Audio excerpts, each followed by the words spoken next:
the east of England. I also want to, with that prompt, just advise everybody that we are recording this conference. And the reason why we're recording it is we would like to create a report following our conference. And we may be able to also host it on our YouTube or our website for people who might want to see it. So we haven't quite made a decision as to whether we're going to do that, but definitely we want to record it so that we can produce a report, our annual conference report. So I just wanted to put that out there in relation to the recording. So coming back into welcoming everybody, we're really excited because the African Well Woman Project is a project that was funded by the NHS Charities Together Community Ambition Fund with our ICB partners, as well as our NHS Charities Together in SNEFT. And we want to thank them because it has allowed us to do some amazing work within the community in relation to supporting the health and well-being of women of African descent within this area. And we will talk a little bit more as we share across our agenda for today. So before I begin, I just wanted to thank the speakers that have agreed to come and share their knowledge as experts for us today. And they will be touching on topics that are very important to the health and well-being of women of African descent.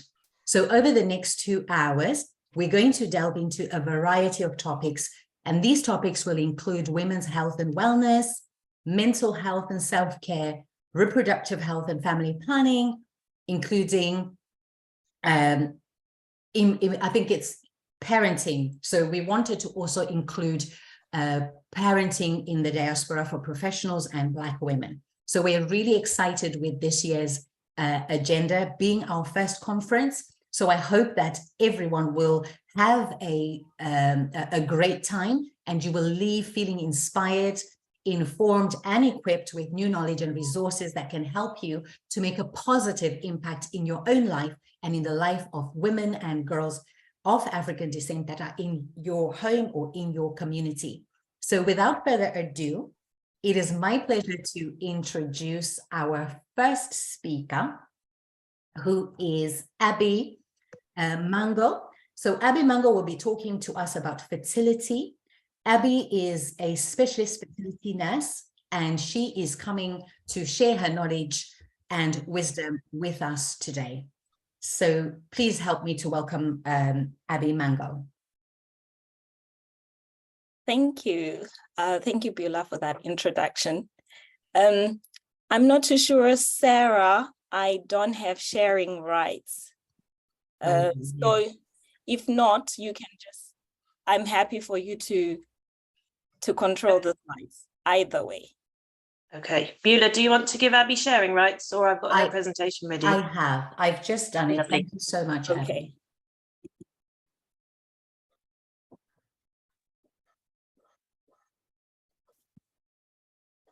Sorry.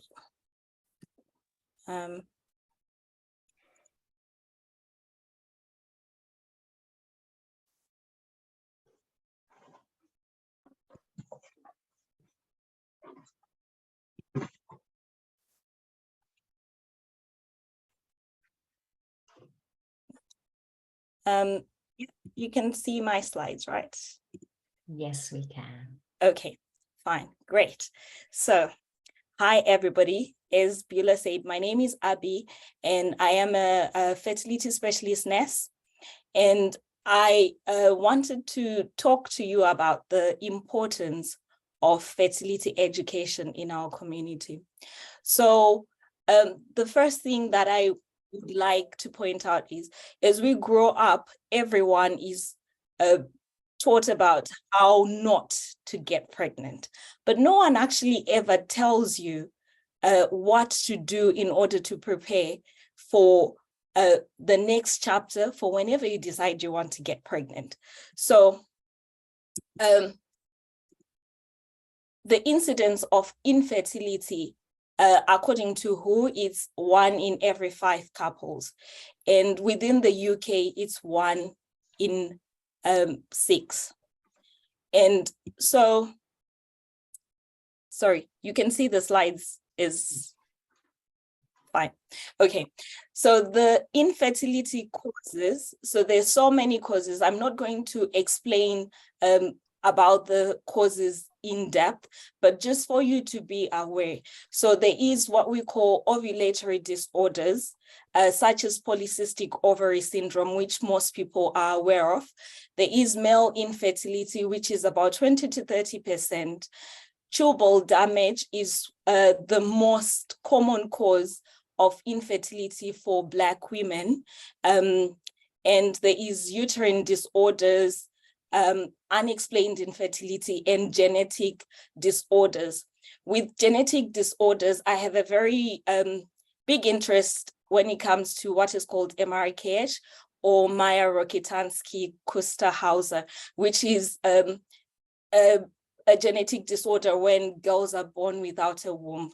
And it is surprising that for some people, they just cruise along life and not even realize that their child hasn't had periods, or even be bothered that the child hasn't had periods until maybe when they are in their 20s.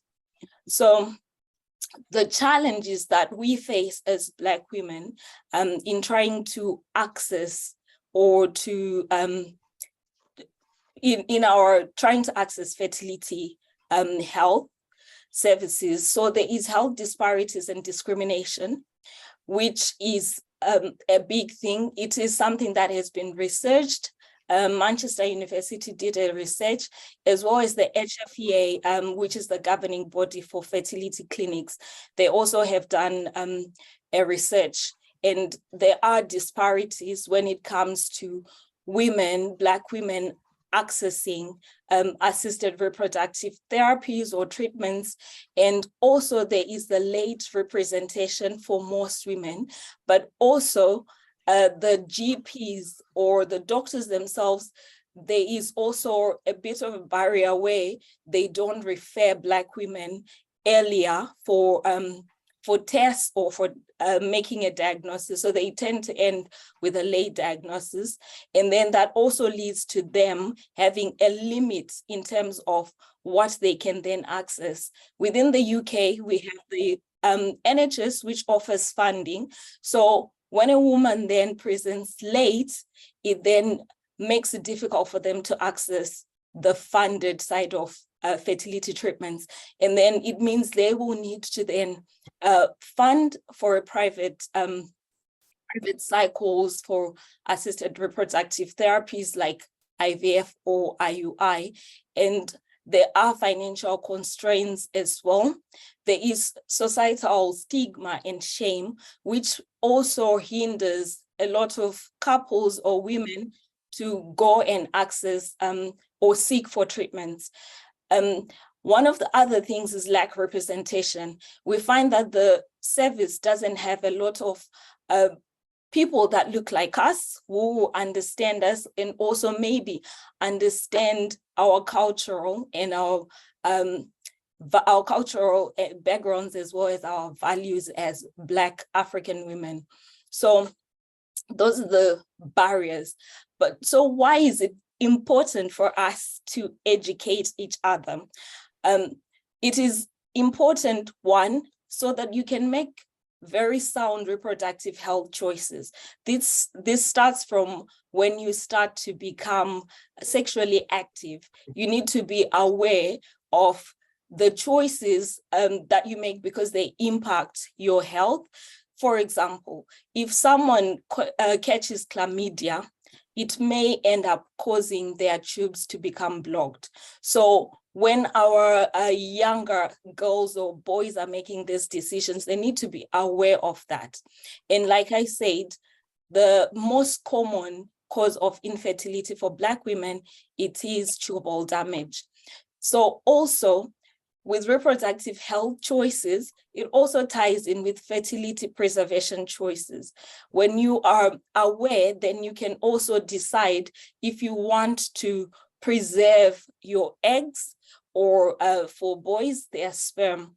And you can do that knowing that whenever you are ready, you can then go back and use your eggs for when you want to start your family. The earlier you store the eggs, the better, because of the quality. We know that when you have been educated, it also impacts positively on your quality of life and your well-being. So it reduces stress, the depression that comes along with accessing fertility treatment or going through infertility itself. And also early detection and treatment, which is very important, because for women, as we grow older, our eggs also age, unfortunately. And so the older you get, the quality of the eggs reduces. So if we detect early and you get treatment early, then that will be a positive on your side in trying to for creating your own family. And also reducing isolation.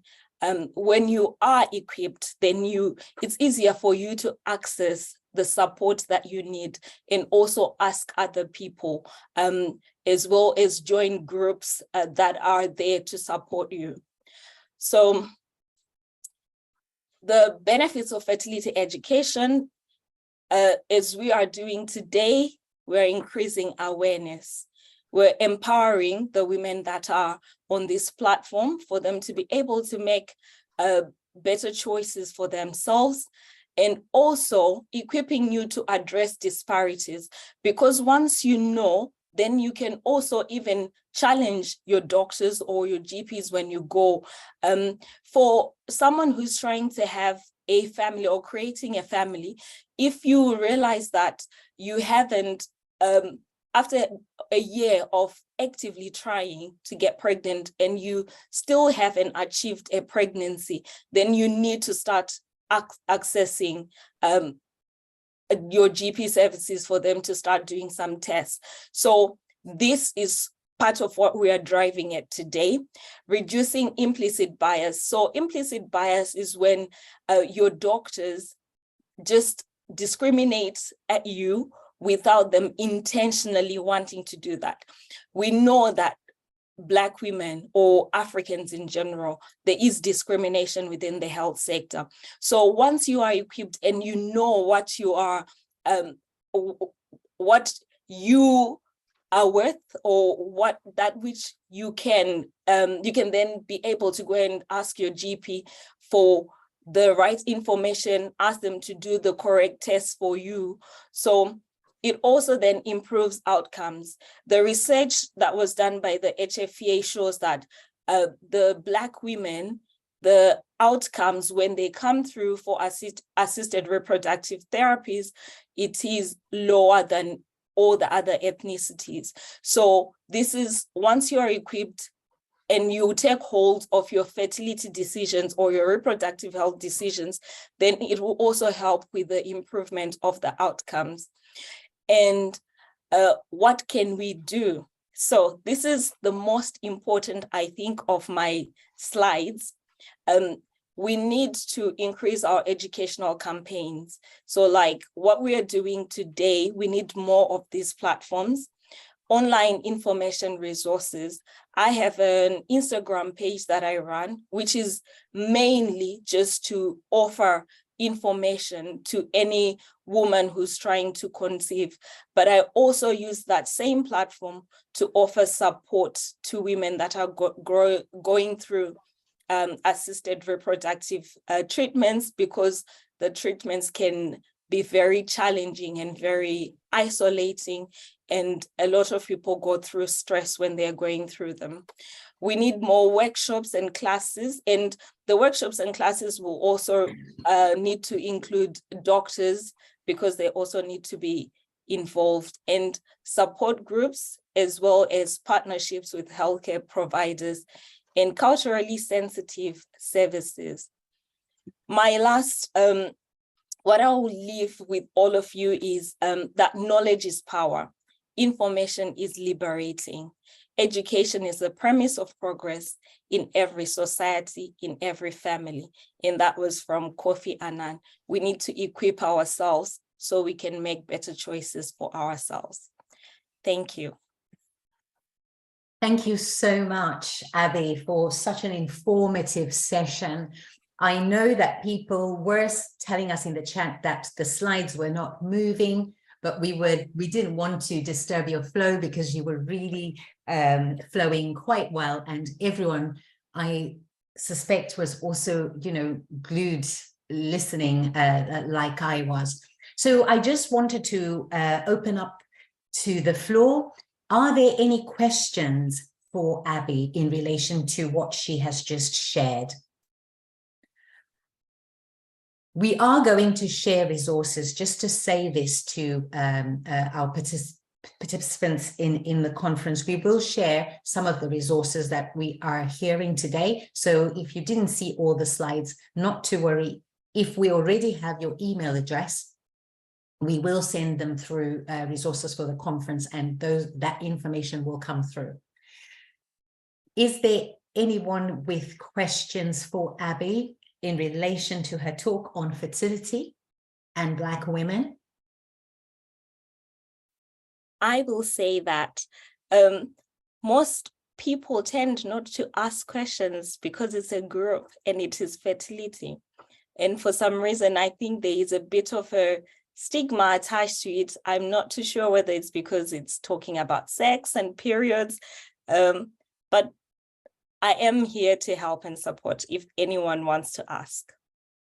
Thank you for saying that, Abby. This conference and the African Well Women Project was basically born because of the fact that as women in our society, we sometimes are unable to talk about some taboo topics, and topics that will support us to actually deal with the issues openly and to deal with the issues amongst each other as Black and African women. So if you do have any questions, please do feel free to write them in the chat anonymously, because I think you can, and we can always then pass them on to Abby and she can then answer them and we will relay them back to yourself if we do have your email address, because our administrators are able to see who may have put in a question, but it will be anonymous on the chat screen. So please do ask your questions and we encourage you to do that. So thank you so much, Abby, on behalf of everyone here. It's really exciting to hear the work you do and how you are helping women in our community. So thank you so much. And without further ado, I am going to introduce our next speaker, because who will be talking about demystifying menopause. And the talks fall directly after each other because they do flow into our stages as women where we are fertile or dealing with fertility issues, and then we are now closing the chapter around the menopause area where we are now dealing with a different stage in our life, which is normal. So thank you so much.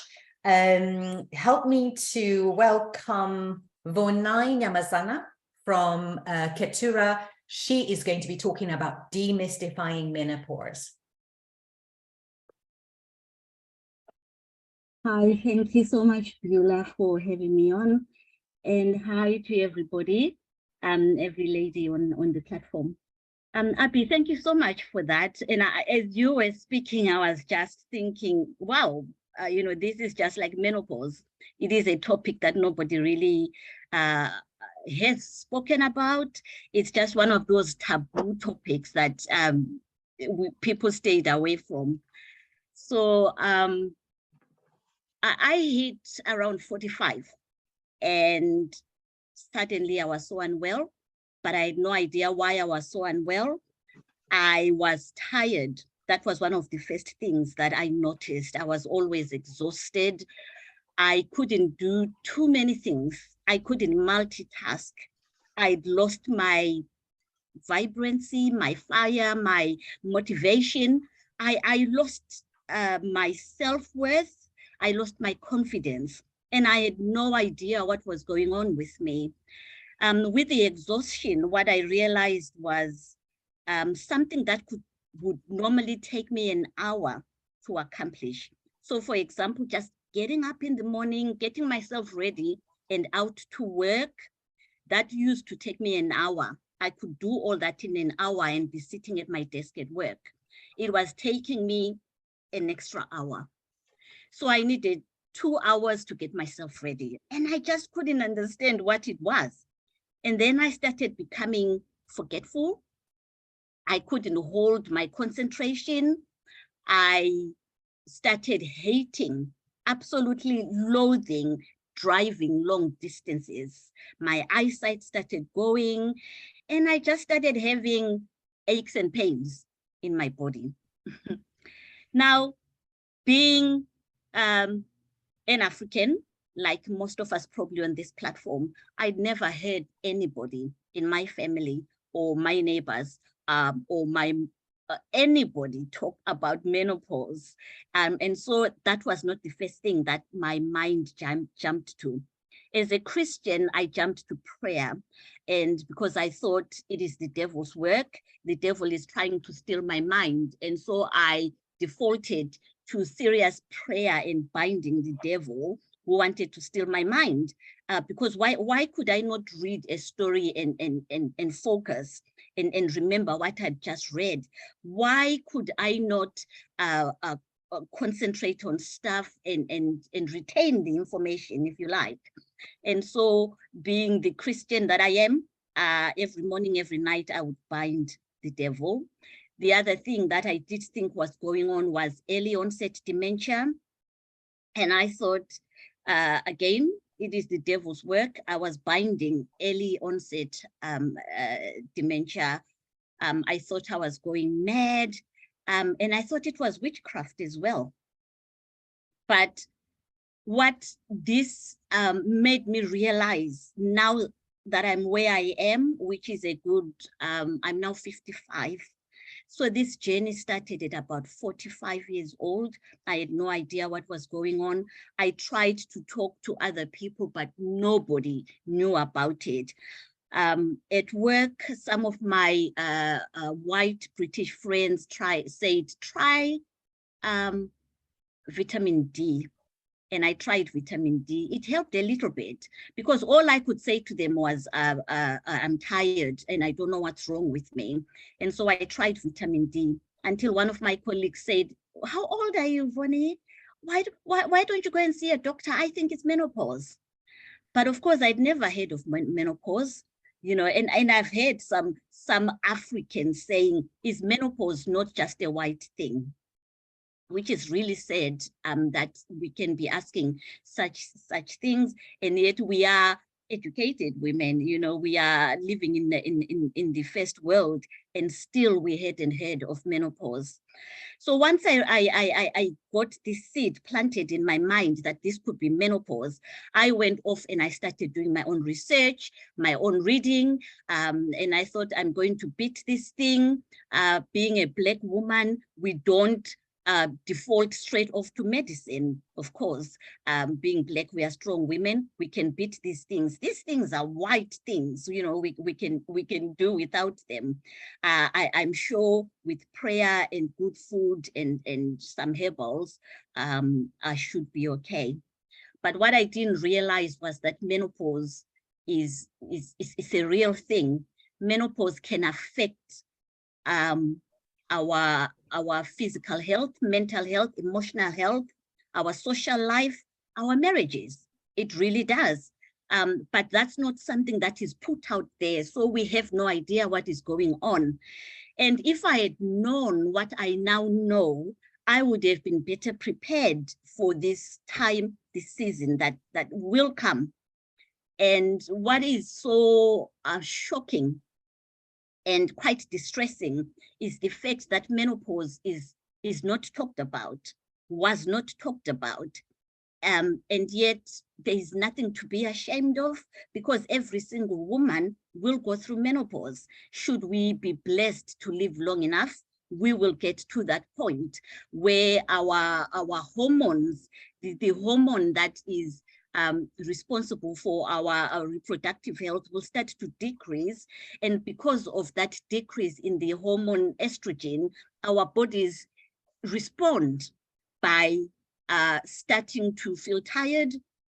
We get vaginal dryness, loss of libido, joint pain. There are over 40 symptoms that we will experience when we hit perimenopause. I'm not, just to let everybody know, I'm not a clinician. I'm not a health professional. I am an executive menopause coach, a training I went into to try and understand what was taking place in my body. Once I learned what I learned about my body, about what was taking place in my body, in my mind, why suddenly I was hiding myself socially, why I was not responding to my husband intimately as I should, I then realized, why are we not talking about it? We need to demystify menopause so that it is not something that we fear going into, especially as Black women. There is a stigma. It is taboo to talk about it because way back when you reached menopause as a Black woman in Africa, it almost seemed as if your status in the community, we were no longer that person. Your status reduced, if that makes sense. It's almost like you're finished. Your life is over. Your husband goes and takes another wife, because sexually, we were then not allowed to continue being intimate with our husbands after 50, because they believed it was unhealthy for sperm to go into your tummy and then not come out because you've stopped your period. If you notice, I'm not going into the clinical or biological side of what menopause is, but what it is when your period stops and your reproductive system no longer works, so you cannot have children anymore. And they believe that the bleeding, the menstrual flow washes out your womb, washes out the sperm of your husband. And if that is not washed out, it can cause an infection and you become ill. And so therefore, you should stop having intimacy with your husband. Now, this is just one myth that I've shared. There are so many myths that have come out, birthed out of the silence, because we are not talking about menopause, we are not educating our own about menopause, and therefore they will come up with old wives' tales. They will come up with whispers. They will come up with whatever stories they will come up with to try and understand and explain what happens. So when someone goes into early menopause in Africa, which is before 40, they think that's unnatural and therefore it's witchcraft. So I've decided through my platform, Ketura, to go and talk about menopause to anybody that will listen. I will talk to doctors. I will talk to healthcare professionals. I will talk to people in the church. The church needs to support us to understand that menopause is real, so that we can save marriages, so that women can understand that the spark has not gone away. The spark in your marriage, you still love your husband, but because of the hormones, the way you are reacting and responding is very different to how you responded 10 years before. So we need to be educating our women in Africa, our African women, our Black African women, that this is how your body is in this season. This is what is happening, and this is how you can help yourself. Now, there are simple remedies that we can resort to. Lifestyle changes, the food that we eat, the way that we live our lives. That is so important. And also just to say that teaching our own women, menopause is not witchcraft. Menopause is not an illness, just like periods are not an illness. Puberty is not an illness. Pregnancy is not an illness. Menopause is a natural progression of life, a season that we go into. It's also important to educate ourselves that you don't go through menopause because there's no end. You go into it and then you manage it and you live well. The healthcare systems in the Western world were designed for the white women. They were not designed for Black women. The way that I'm going to respond to menopause is dependent on my culture, how I was raised up. It's dependent on my traditions. It's dependent on the stories that I was told about menopause. It is dependent on the myths that I heard. And so the way I'm going to respond and my attitude to menopause will be influenced by all that. So when I go into a doctor's consultation room, they may feel that I'm not responding positively, but what they need to be educated and to understand is that my not engaging is because your model is not designed for someone like me to understand. When I say no to HRT, it's not because I don't want your solutions. It's because I don't understand. It's because of how I was educated. It's because of my attitude to medication. And we will look at it as Western medication. So I may be wary, I may be afraid to go into medication. If you are Black like me, you will understand that, you know, growing up, our parents would have illnesses like diabetes and high blood pressure, but they resisted taking medication and they would like, I'll work it out, I'll be fine. They would take medication for a month or two and then stop and say, I'm okay. Now, when it comes to something as massive as HRT, those fears quickly come into my mind and I will resist. So there is a work to be done in our communities, with our professionals, with our doctors, to understand me when I walk into his consultation room, to understand my mindset, my thinking, my culture, why I'm not engaging. We need to talk to them. We need to talk to social workers when they go into our homes, why I'm not engaging. You are not engaging at my level. So my platform, Ketura, goes out. We try to demystify menopause. We try to simplify it. We try to work with these cultural barriers, if you like to call them that. We need everybody else to be looking at, I'm 55, engage with me at 55, not at 30. My response will also be dependent on the era in which I was born. So it's really important to understand what happened 55 years ago, or 40 or 30 years ago, how I was educated. So simply put, let's talk about menopause. Let's educate each other about menopause, because like Abby said, knowledge is power.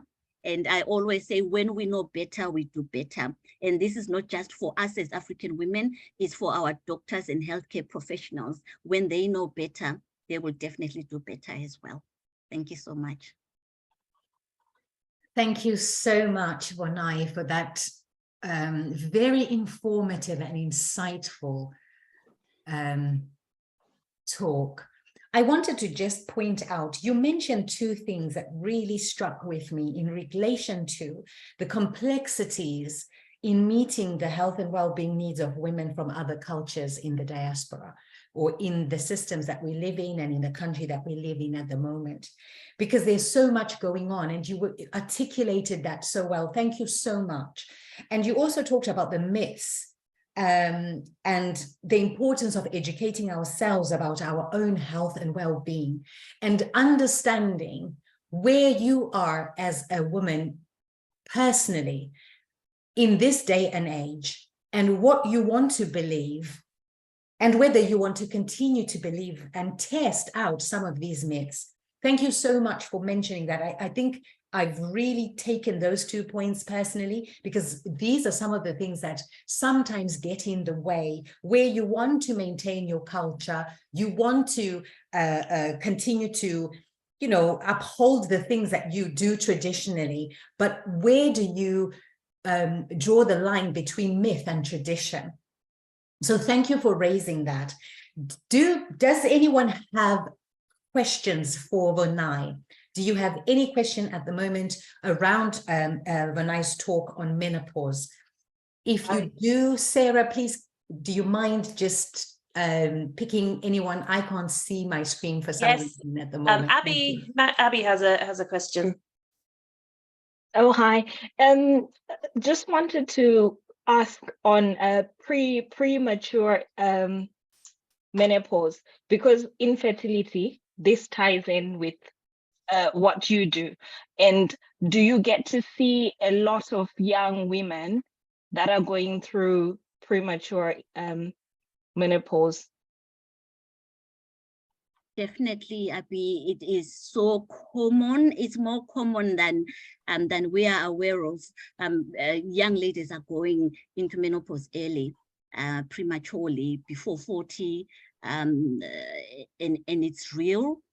Some of it is just the way that it is. They just go in early, and with some, it's because of some medical issues and medical treatments as well. So it is very, very common. It's out there, and we just need to let the ladies know that it happens, and how to move forward then from that. And when you do, send them to me. I will. So we can talk about fertility options. Awesome. Thank you. Is there anyone else with their hand up that I can't see?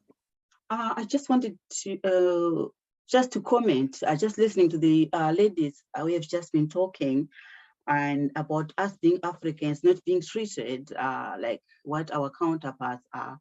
I one day when I think it was sometime last year, when 2 years ago, when I went to the hospital with fibroids, and I was met with the black doctor, a male, and the first thing said, yeah, don't worry about fibroids, especially for African women, it's a common problem. And I was so hurt. I thought this doctor didn't even take time with me and grouping me with African women just because I'm black, so it's a common problem. I said, yeah, you're just, you know, I actually talked about knowing other women who have got more problems than me. So he just dismissed me, and I think the attitude towards Black women is quite bad as well. So thank you, ladies. It was quite informative.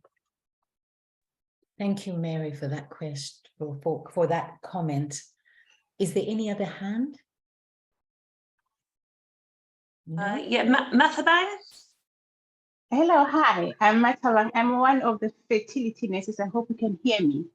Yes, we can. Thank you. Okay, in response to the other lady who had just spoken about the fibroids, I was asking my colleagues and our fertility specialists, it's true that Black women, they do have lots of fibroids problems.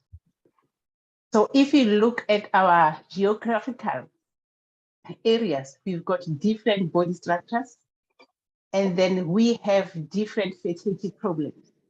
So if the doctor dismisses you to say that Black women have got lots of fibroids, it's true, because it has been scientifically proven. The Asians, they don't have lots of fibroids.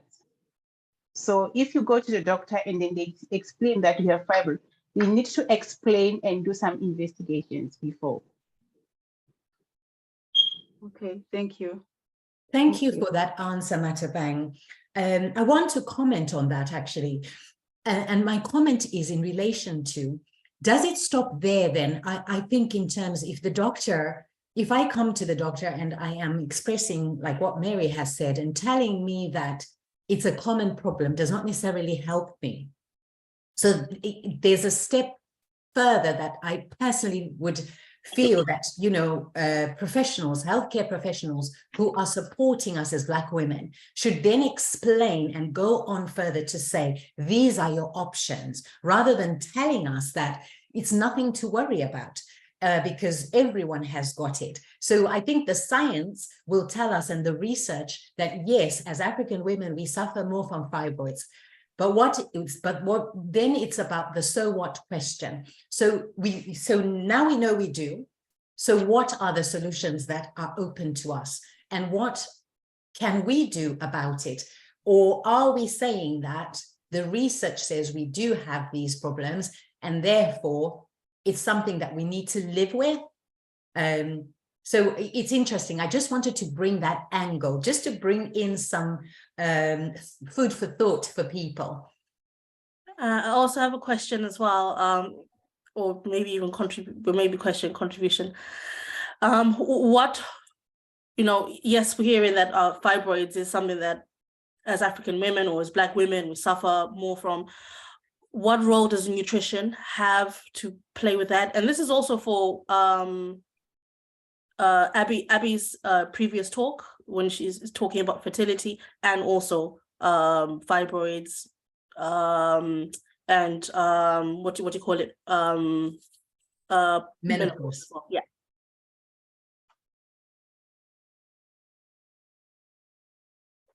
Hi, did you want me to answer the one on menopause? Yes, please. Yes, please. Yes. Diet plays a huge role in mitigating the symptoms of menopause, because those symptoms can be very, very debilitating. Now, because the estrogen in your body has lowered, you need to be eating foods that replace the estrogen in your body. And if you get the right foods, then you will find that you will not suffer as much. And what I realized for myself is that my tummy started rejecting certain foods by itself, and I didn't know. I thought it was IBS. I actually thought I had bowel cancer. But when I started changing what I was eating, your tummy will actually, your body will actually direct you to the right foods to eat.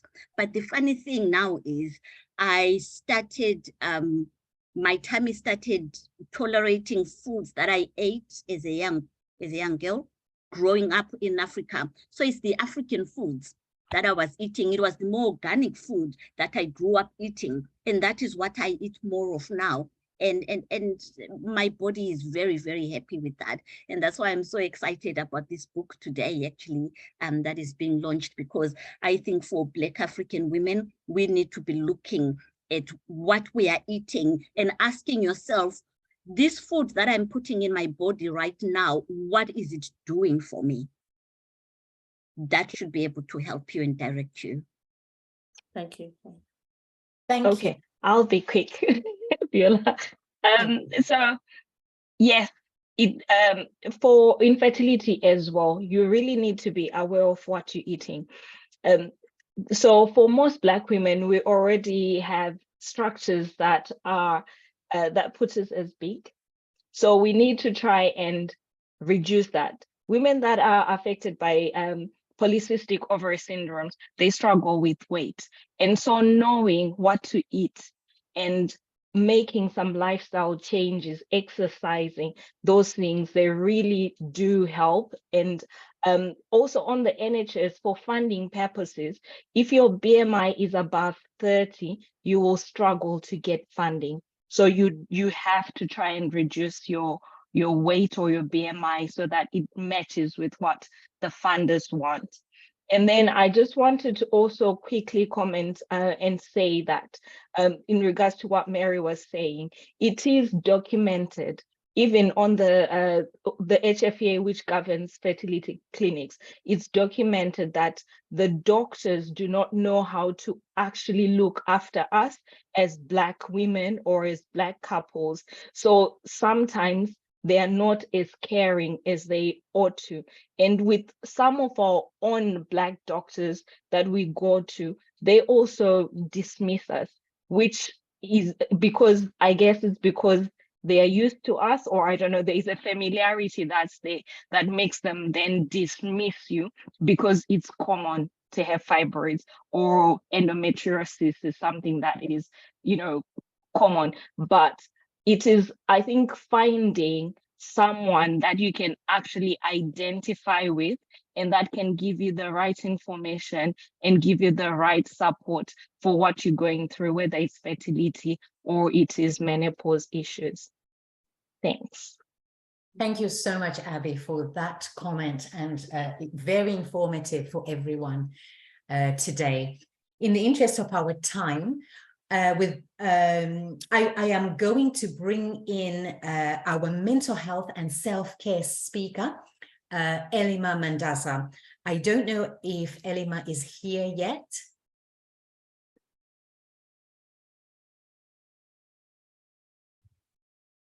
I haven't admitted her, so I don't think she is yet.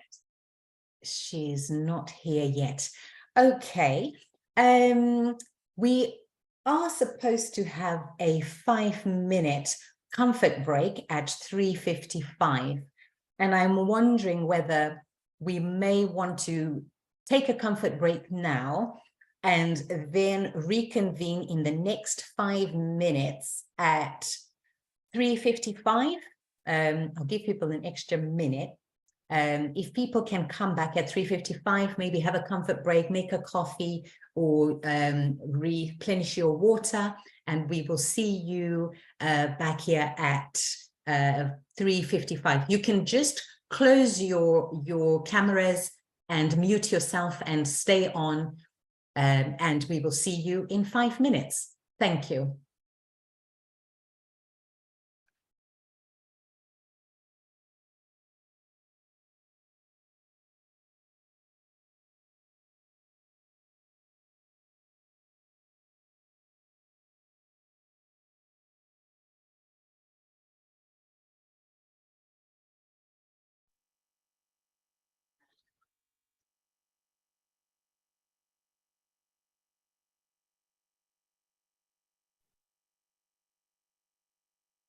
It is now 3:56.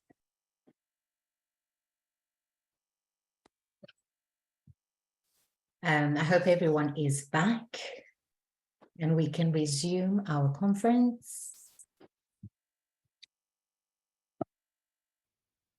Thank you, everyone. I hope everyone's got a drink and you have taken a small comfort break. So without further ado, because we are already running behind time, I would like to invite Norma, our speaker, who will be speaking on healthy eating and launching our book. I am not going to introduce Norma. I would love Norma to introduce herself, because when she does it, she really captivates you with who she is and how far she's come in the work that she does on healthy eating, and especially in supporting African women to eat in a healthy way. So Norma, welcome to the African Well Woman Project Conference. We're so happy to have you here, and please do come in and introduce yourself and provide us with some nice tidbits about what we can learn from you today. Thank you.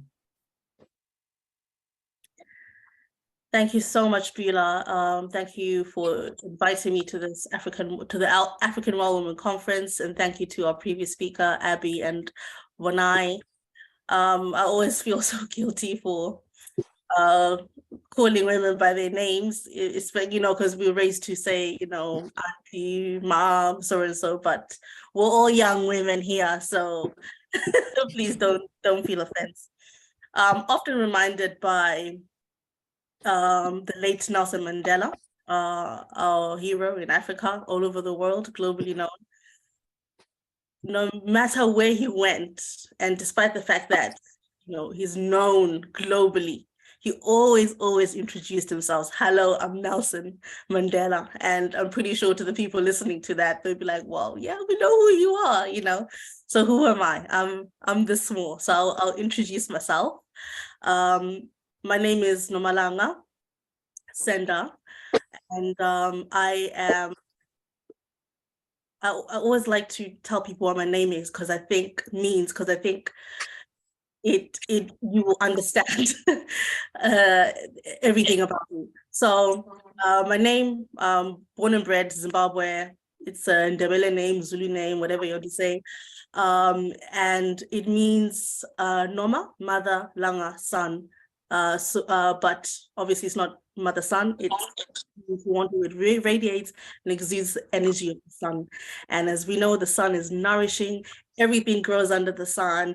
It gives warmth, it gives light, it cures depression. Maybe not cure depression, but it just makes us feel better. So I hope that in the work that I do, in the people that I interact with, you will get to feel a bit of that warmth of the sun and uplifted in your spirit. In that sense. So my background is in nutrition. That was my first degree. I studied that as an undergrad, food and nutrition. Then I went on to do another degree in food, in nutrition and public health management. I didn't finish that right at the end, right when I was supposed to submit my dissertation, for a very good reason, because I applied to go on a show on BBC called MasterChef, so BBC MasterChef. So I went on that, and I went as far as quarterfinals on that journey, and that's as far as my talent then could take me.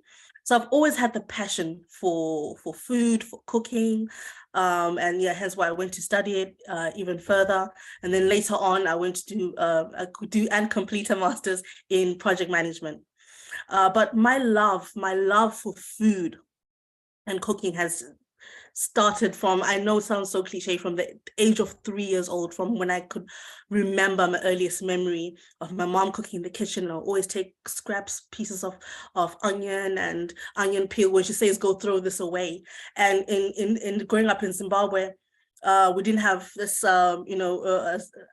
I won't say sophisticated, but this type of recycling system where there's a bin for this and a bin for that. You just dug a big hole, and that was the compost. So you'd put all the food pieces there, and then when you cultivate a little bit, and then you'd use that to fertilize your plants and little crops and tomatoes and onions that you're growing. So I would not go take that stuff to the compost. I would actually put it in my little plastic pots and pans and cook so quickly to go give it to my dad, so I can feed my dad before my mom feeds my dad, because I had a little competition. I want to be my dad's best, and my dad would be like, but he wouldn't really eat it. Then my mom would see that I'm upset because he hasn't eaten, and then my mom would give me what she's made to go serve my dad. So I think it's a long-term love affair that I've had with food, and coming off the journey of being a master chef, I say to myself, okay, I wanted to win. I had my eye on the prize. But yes, I got as far as the quarterfinals. But I say to myself, I think I won much more than what a trophy could give me. I think I got to know the stuff that I'm made of, because if you watch that show, I think you'd be like this, like feeling so nervous for people, who are being judged, criticized, and it's very, very intense. You're being asked to cook a meal, in 1 hour, 15 minutes for 3 course for, 4 people. Yeah, it's very, very intense. So I got to learn and understand that the very best of me, it lives at the edge of my comfort zone. So ever since I came off that program, I've been trying to constantly live where it's not comfortable. So I started teaching people how to cook. So I would run healthy cooking masterclasses for individuals, for school children, for corporate organizations, teaching them how to just fall in love with food, and just cook great tasting food. But while I was in that process, people would ask me and say, no, your spices start from there to there. Like, some of these spices I've never seen. And even if I have them in my kitchen, I don't know what to use, a pinch of this, a tablespoon of that. So I then went into the journey of entrepreneurship, and I created a range of spices and sauces that just make healthy cooking, the process of healthy cooking, very easy and tasty. Because I realized that if food tastes good, then you are more likely, if healthy food tastes good. So this is like the stuff that what we would call the undesirables, but what our body desires, all the veggies and the bitter stuff.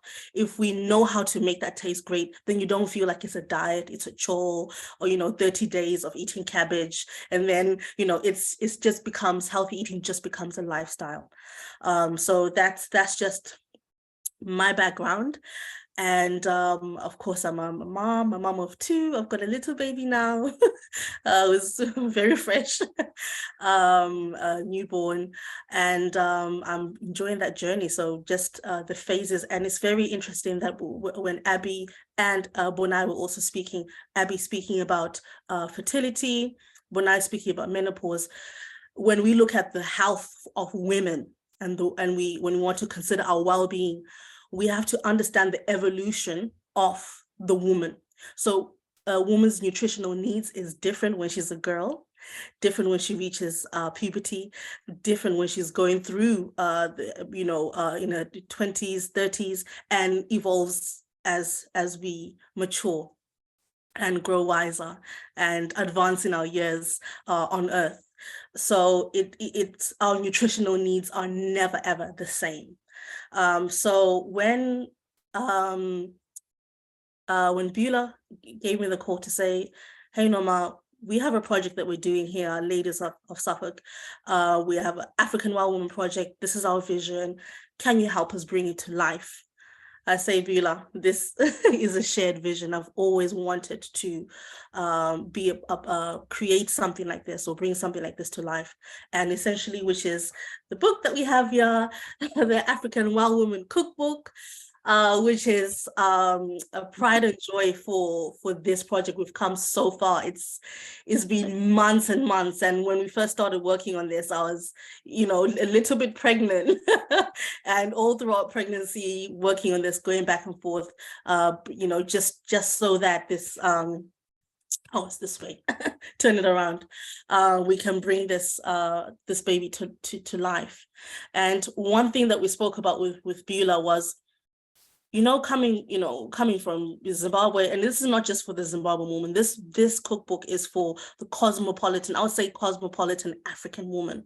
And African woman is, I would say, I know there's anyone that can identify with the African experience. So some women may not be African, but may be married to African men or married to African, or husbands married to African women. You will still identify that by way of marriage, by way of children, by way of friends and family.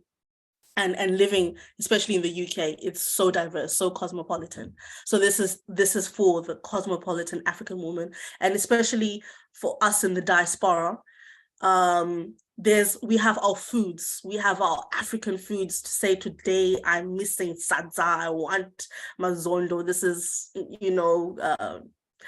I would say, what you call offal, oxtail. But what we hear in the media and what we see, and this is reports, this is real data, real evidence showing us that the food that we eat as Africans, for some reason, whether it's the way that we make it, the combinations of food, there's a high rate of heart disease, diabetes, strokes, and a lot of diet-related diseases. I think we are leading really on that platform. So when we hear these words and these stats, we think to ourselves, okay, fine, these stats, this data, what does it mean? Does it mean genetically we're default, genetically we're recessive?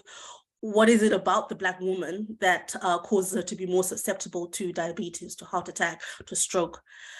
And yes, there's medication, there's technology, but I will always say we have to draw back to basics, draw back to the beginning. And most of diet, if we say diet-related diseases, it stems from what we put in our mouths, what we feed ourselves, how we make these foods. And we just have to look throughout history, 100 years ago, 200 years ago, how our ancestors ate. Some of these diseases were not prevalent, didn't suffer to the extent that we do. But as time goes on, we could say, oh no, we've been eating all this way, but look, my grandmom lives until, she lived until she was 90, lived until she was 80. But if we really go and look, we'll understand that Gogo passed away, or mom died, she had diabetes. For example, my mom's got diabetes, heart disease, high blood pressure, quite a lot of things going on. So we can no longer, hang on the fence and say, there's nothing wrong with the way that we eat our food. We have to go back and look at how we eat our food. And sometimes it's just simply making minor changes. For example, using certain types of oils, certain types of fats, certain types of food combinations. So this book just demystifies and simplifies the way that we eat. So you don't have to feel guilty for having oxtail and sadza and vegetables. You don't have to feel guilty for wanting to eat beans, because there's nothing wrong with that. But it's just put together in a way that's nutritious, in a way that supports and aids our nutrition, in a way that sustains our health and gives us life and vitality, instead of it being something that ultimately causes diet-related diseases in that sense. So starting, as I mentioned, as I was speaking about the stats that we see in the news, Black women are more likely to die of this, and it's all scary. But I think it's important to just breathe, set the reset button, and understand the power that woman has. Whether you're a Black woman, whether you're an African woman or not, we have the innate ability to create. Whether you have children, this womb power is more than just to carry life, or a human being. It can birth forth. It's fertile ground. So, and of course, we're not saying that the woman is the only person that should be cooking or can cook, but we find that the primary responsibility for nourishing and feeding our families will fall on us, especially as the African woman. So it's time to just reset that button and try and block away the fear and all these messages coming through, which leaves us with a sense of hopelessness and helplessness, and reawaken the power that we have to heal, to nourish, to feed our children, our homes, our husbands, our friends, our community. And it all starts with nutrition. I always say food has the power to feed more than just a hungry tummy. It has the power to feed a hungry heart, a hungry mind, mental health, a hungry soul. And we just have to activate that power that we have, and ability that we have, that we're born with, to be able to do that. It's not, I always say, by the time we get to going to the doctor actually relies on us to help us in that sense, because the doctor will say, well, tell me what's going on. So if we have no idea of what's going on in our bodies, we don't know our bodies, we don't know ourselves, there's no way we can tell anybody who is even an expert. They could diagnose and probably diagnose the wrong thing in that sense. So we have that power, and we have that ability. And hopefully, I hope that, when you get this book, you will also be inspired to know that you have that ability to feed, not only to feed, to nourish, to bring health, to bring life, and to bring vitality. And I remember there was a time that I was doing a project with a group of Asian women, also teaching them the concepts of eating, their traditional foods in a very healthy way, preparing them and cooking. And one lady said to me, this is all good and well, I can do this and I can give my children this, but how do I make my husband eat certain foods, eat vegetables, eat salads, eat X, Y, and Z? And for those that have brothers, for those that have husbands, whatever, some sort of man form in the house, we know that it can be really difficult to do so. And so hopefully not anymore. You can still cook your sadza, you can still cook all these amazing things, and not think, oh, you know what, I wish I could be doing better for my family. I know I can be doing better for my family. And it's just the awareness. I think one thing that you realize pretty quickly when you flip the book is there is quite a lot of plant-based dishes, a lot of vegetables in there. And you think to yourself, no, but we're Africans, meat is our thing, And I often say to people that if you look back at the way we lived as Africans, meat is not something that you would be eating on a daily basis, right? By way of there were no fridges 200 years ago or 500 years ago that you just, buy a piece of steak and put in the fridge in there. Yes, we preserved our food in different ways. You could put it underground to cool it. You could dry food to make it last longer. But you would not be killing a chicken every day. You would not be, killing a pig every day or slaughtering a cow every day. Some of these foods were eaten during ceremonial times, weddings, celebrations, funerals, and things like that. So the daily diet for the African, has always been predominantly plant-based: vegetables, pulses, grains, beans, and these foods are all high in fiber. These foods all have a wide range of nutritional qualities and functions for the body.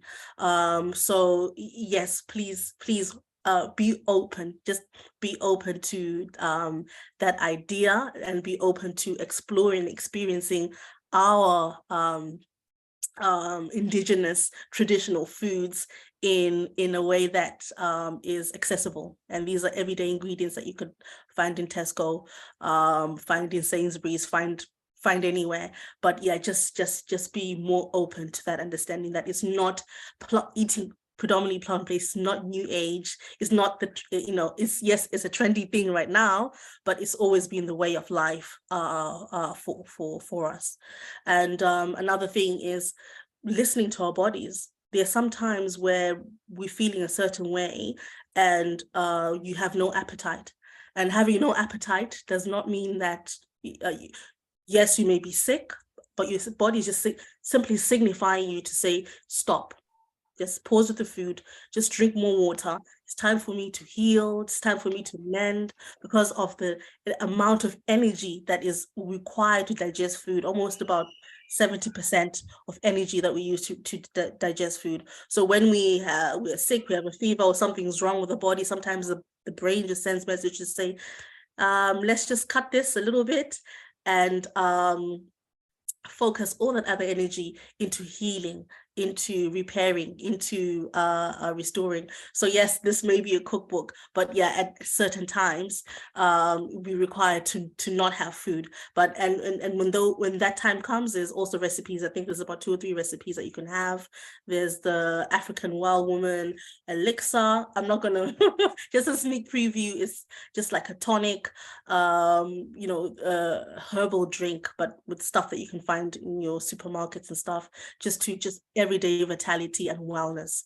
And when we speak about wellness, it's not eat a bag of kale and your cancer is going to be cured, or your fibroids will shrink. Nutrition doesn't work that way. It's just everyday holistic eating that contributes to the overall wellness, and a combination of different foods that will contribute to the overall wellness and well-being of the African woman. So thank you so much for your time, and yeah, please do pick a copy. This book is available on Amazon and also Waterstone for those of you who are interested in buying the book. And thank you so much for supporting this project. Thank you so much, Dorma, for giving us that narrative around the work that you do and all your achievements. And we've really enjoyed working with you on this project. We wanted to work with a professional who understood the project, understood where we were coming from, and someone with the lived experience, and would be able to bring this project to life with us. So thank you so much. I appreciate everything that you've done to support us to come to this day. So everybody, please do purchase the book.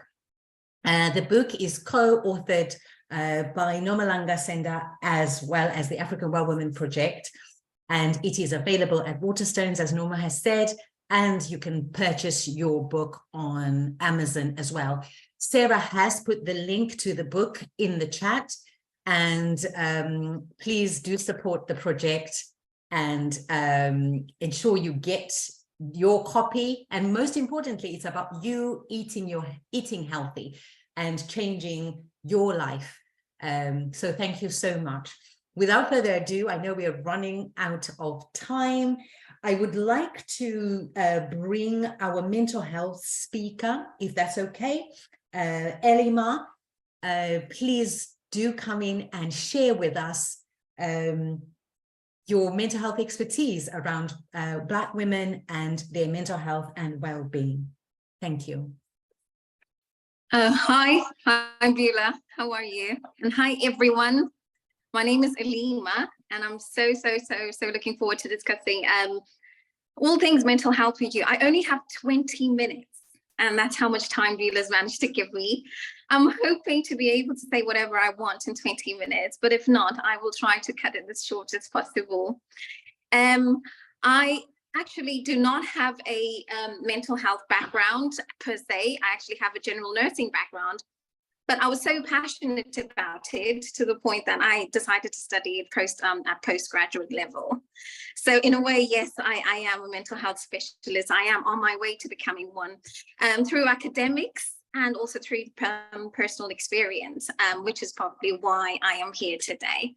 So I've prepared some slides to make sure that I stay on track, because once I start speaking, I become very passionate and I can get carried away.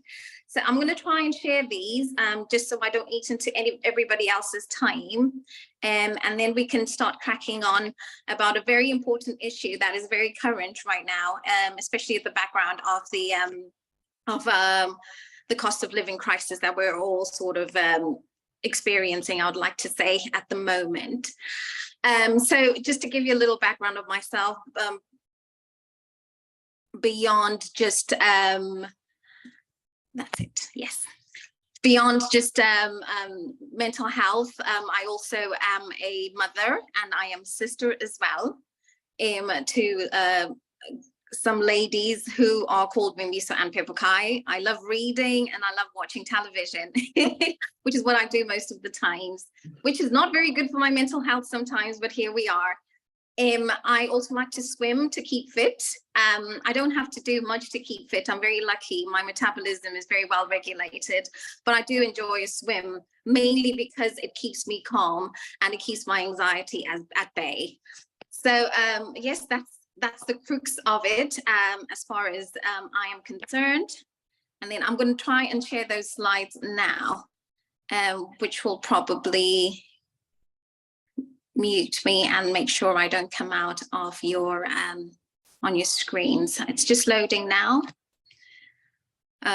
So today my topic of discussion is obviously mental health, and obviously the link between mental health and financial issues. I've told you more about who I am.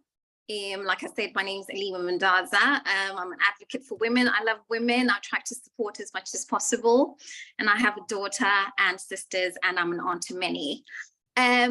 So I've started off just to sort of differentiate between mental health, mental well-being, and mental illness. I mean, it makes my blood boil every time I hear someone say, oh, especially like in Shona for the Zimbabweans, they can say, I'm in mental health, you know. And I'm thinking, what does that even mean? Because mental health is something we all have. So this is just a person's condition with respect to their psychological and emotional well-being. And then we have mental well-being, which describes how your mental state, how you're feeling at a certain time, and how well you can cope with everyday life. And this is very dynamic. It depends on the situation, and of course, it depends on where you are at that singular moment, and can change from moment to moment. And then there's the big one, the mental illness, and this is when you start facing difficulties that affect your mood, your thinking, and your behavior. And of course, the common examples include depression, anxiety, sometimes eating disorders, addictive behaviors, and schizophrenia. So, believe it or not, I know it's not widely accepted in our community that someone can suffer with mental health.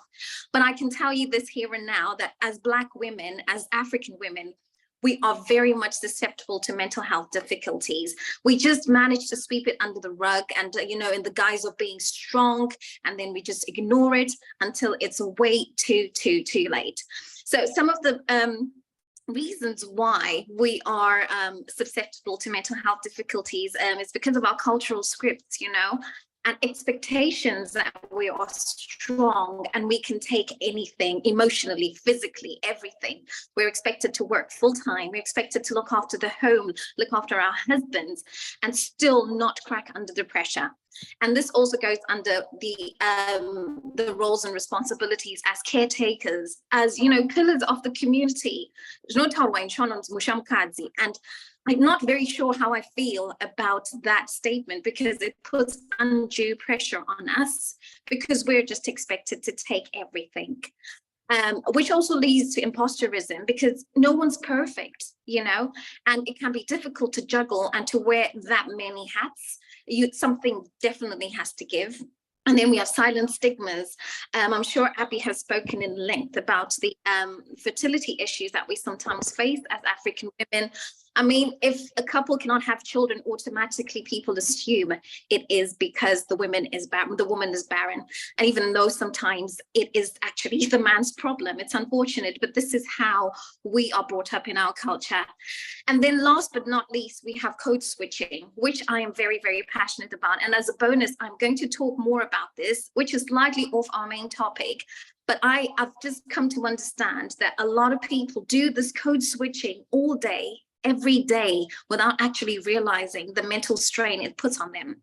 So code switching is a term widely used to describe when somebody changes their accent, their tone of voice, their language, depending on what space they're in.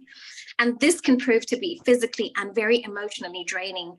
And if you have to do this often, you may feel as though you're losing your cultural identity. If you work full-time like I do, this is the order of the day. The minute I walk into my workplace, I have to be careful how I present myself, my tone of voice, how I speak, the language I speak, even if it's completely contrary to who I actually am, because I don't want to ruffle any feathers. I don't want to make anyone uncomfortable. And, I just want the day to go by peacefully. So we do this, whether we're conscious of it or not. And this can have undue pressure on our physical and emotional and especially mental well-being. So just something to think about whilst you are, I think at this point, it's automatic for most of us. We do this without even thinking, and we haven't actually put a name to it. So now that we can make steps to actually try and safeguard against the effects of this code switching.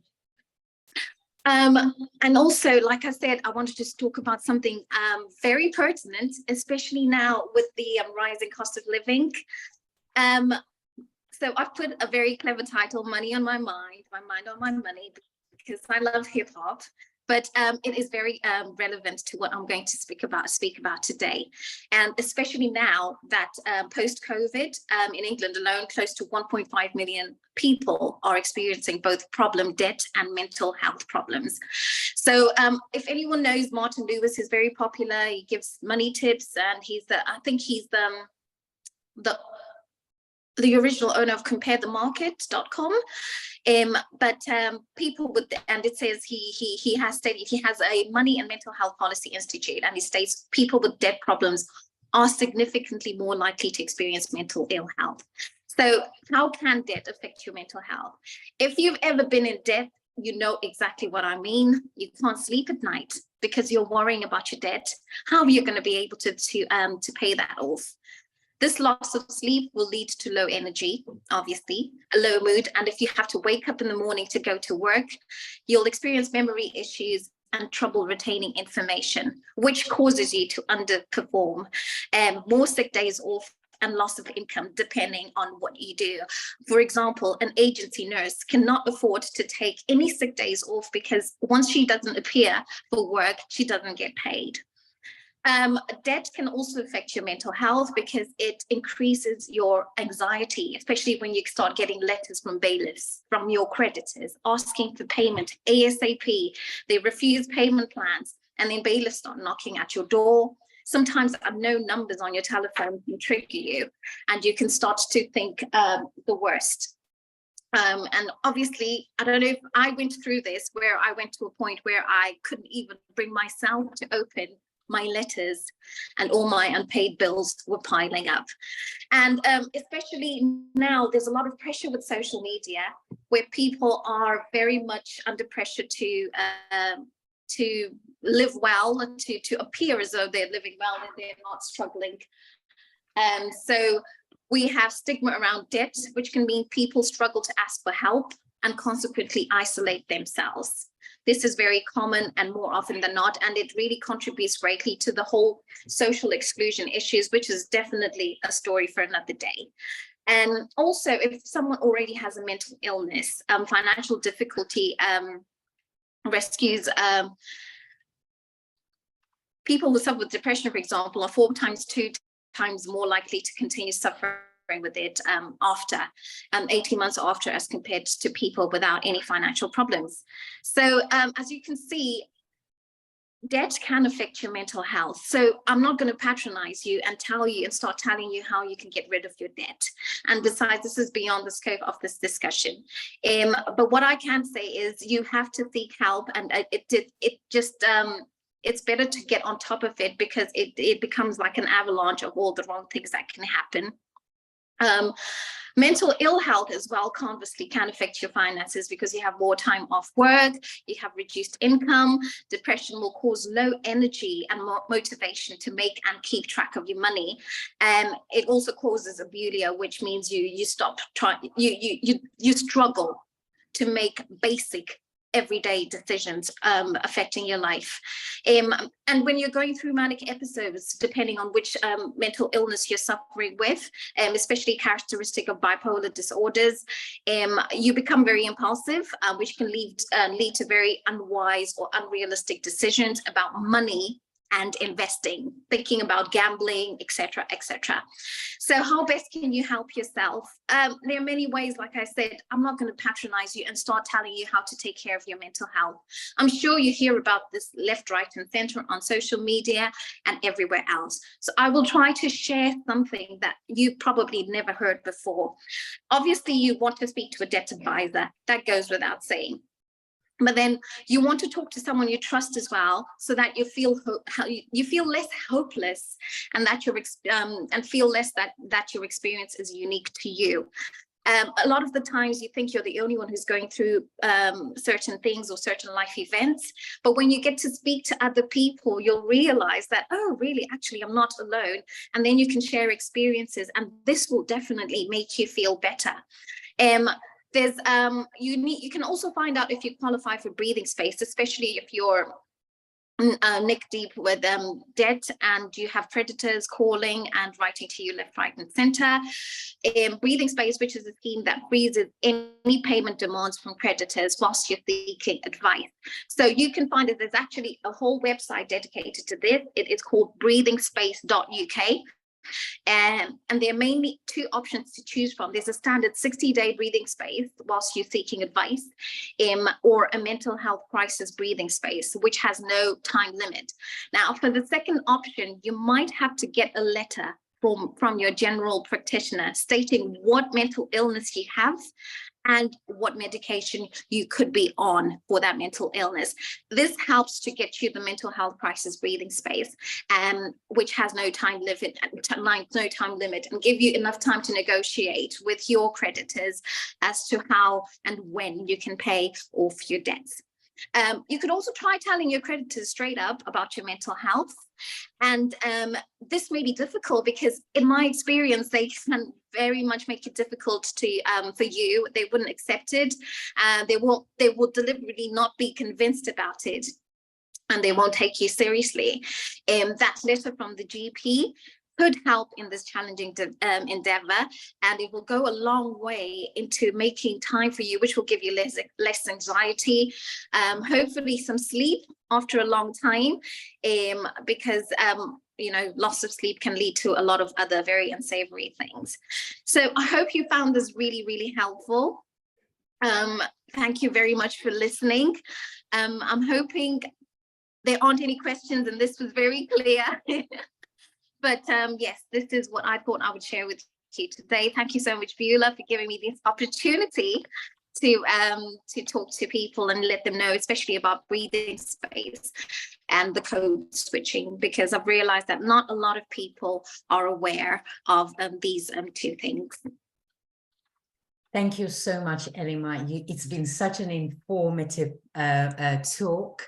I'm really interested in the topic around mental health and debt, because a lot of the people that we are serving in the African Well Women Project are professionals, Black African women who are professionals, who have migrated into the UK for work.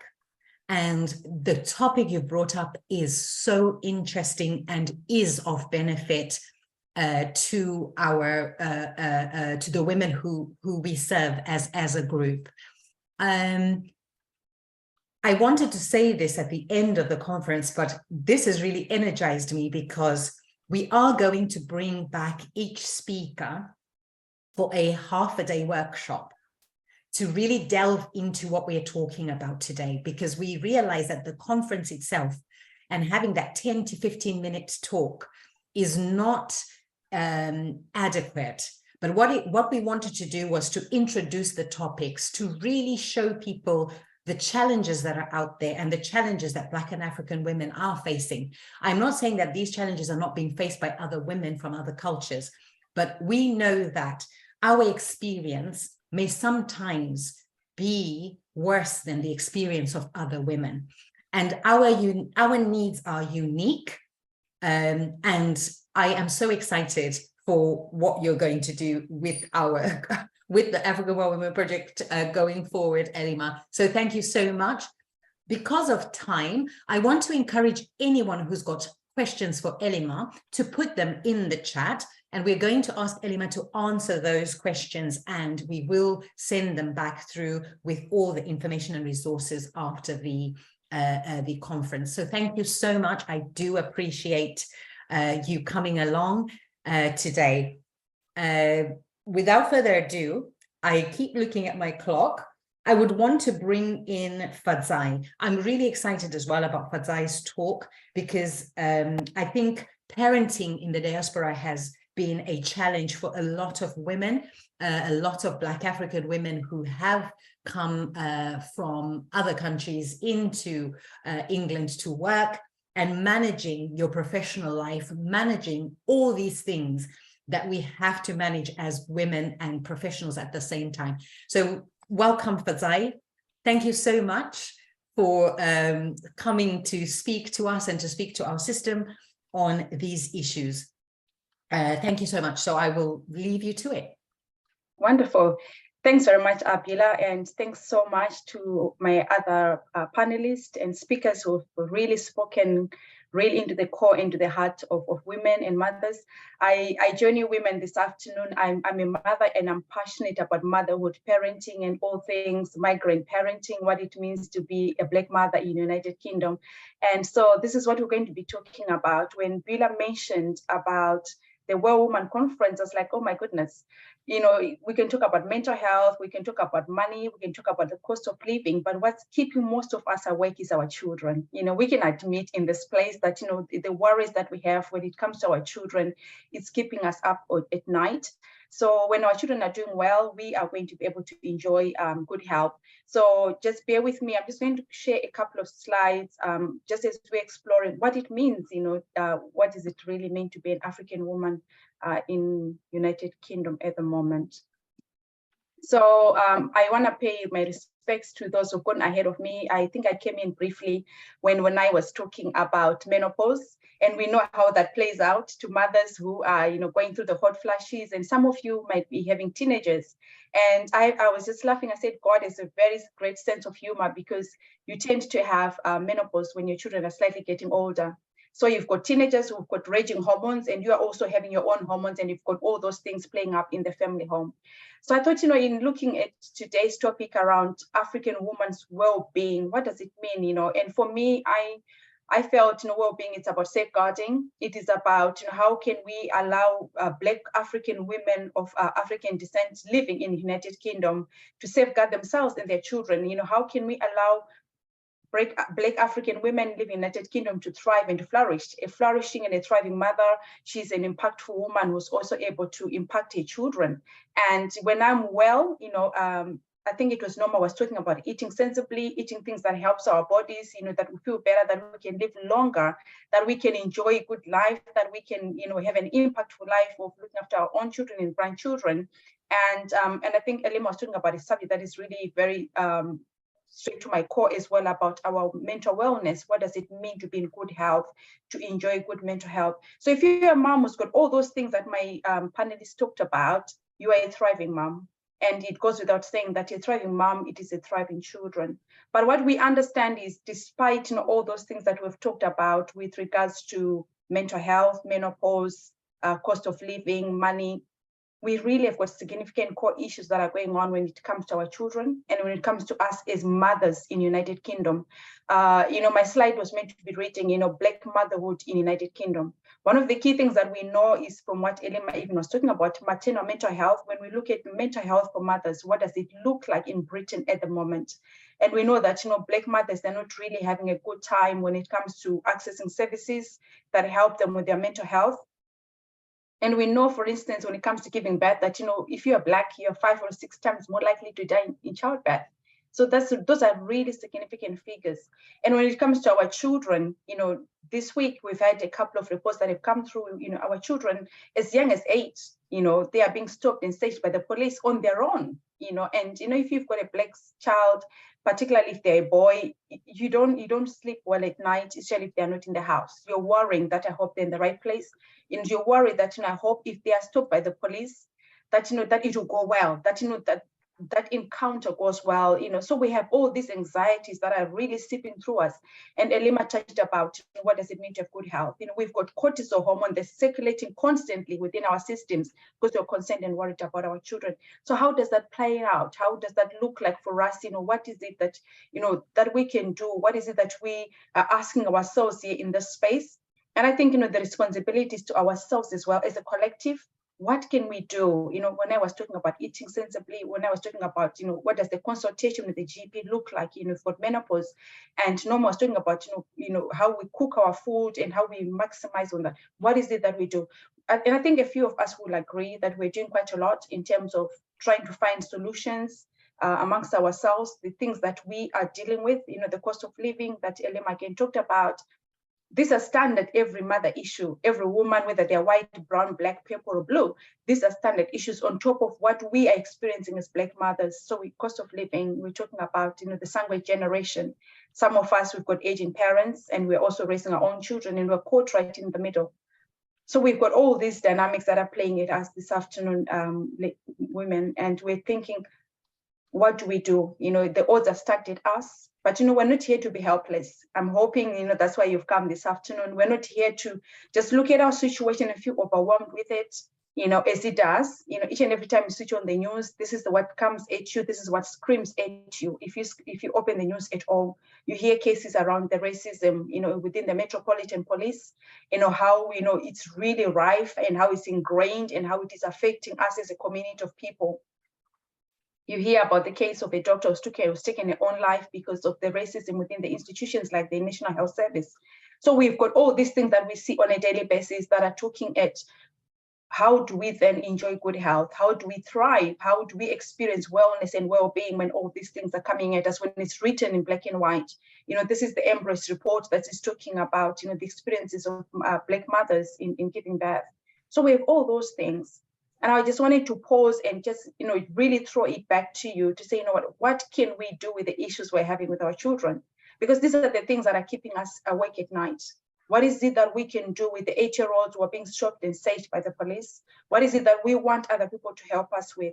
So in our moments of our struggle and the challenges that we have, and some of the things that are working against our wellness and our well-being, things that are allowing us not to thrive, things that, what can we do? What is it that we are asking? What is the ask this afternoon? What is it that we want? You know, what is it that we're desiring?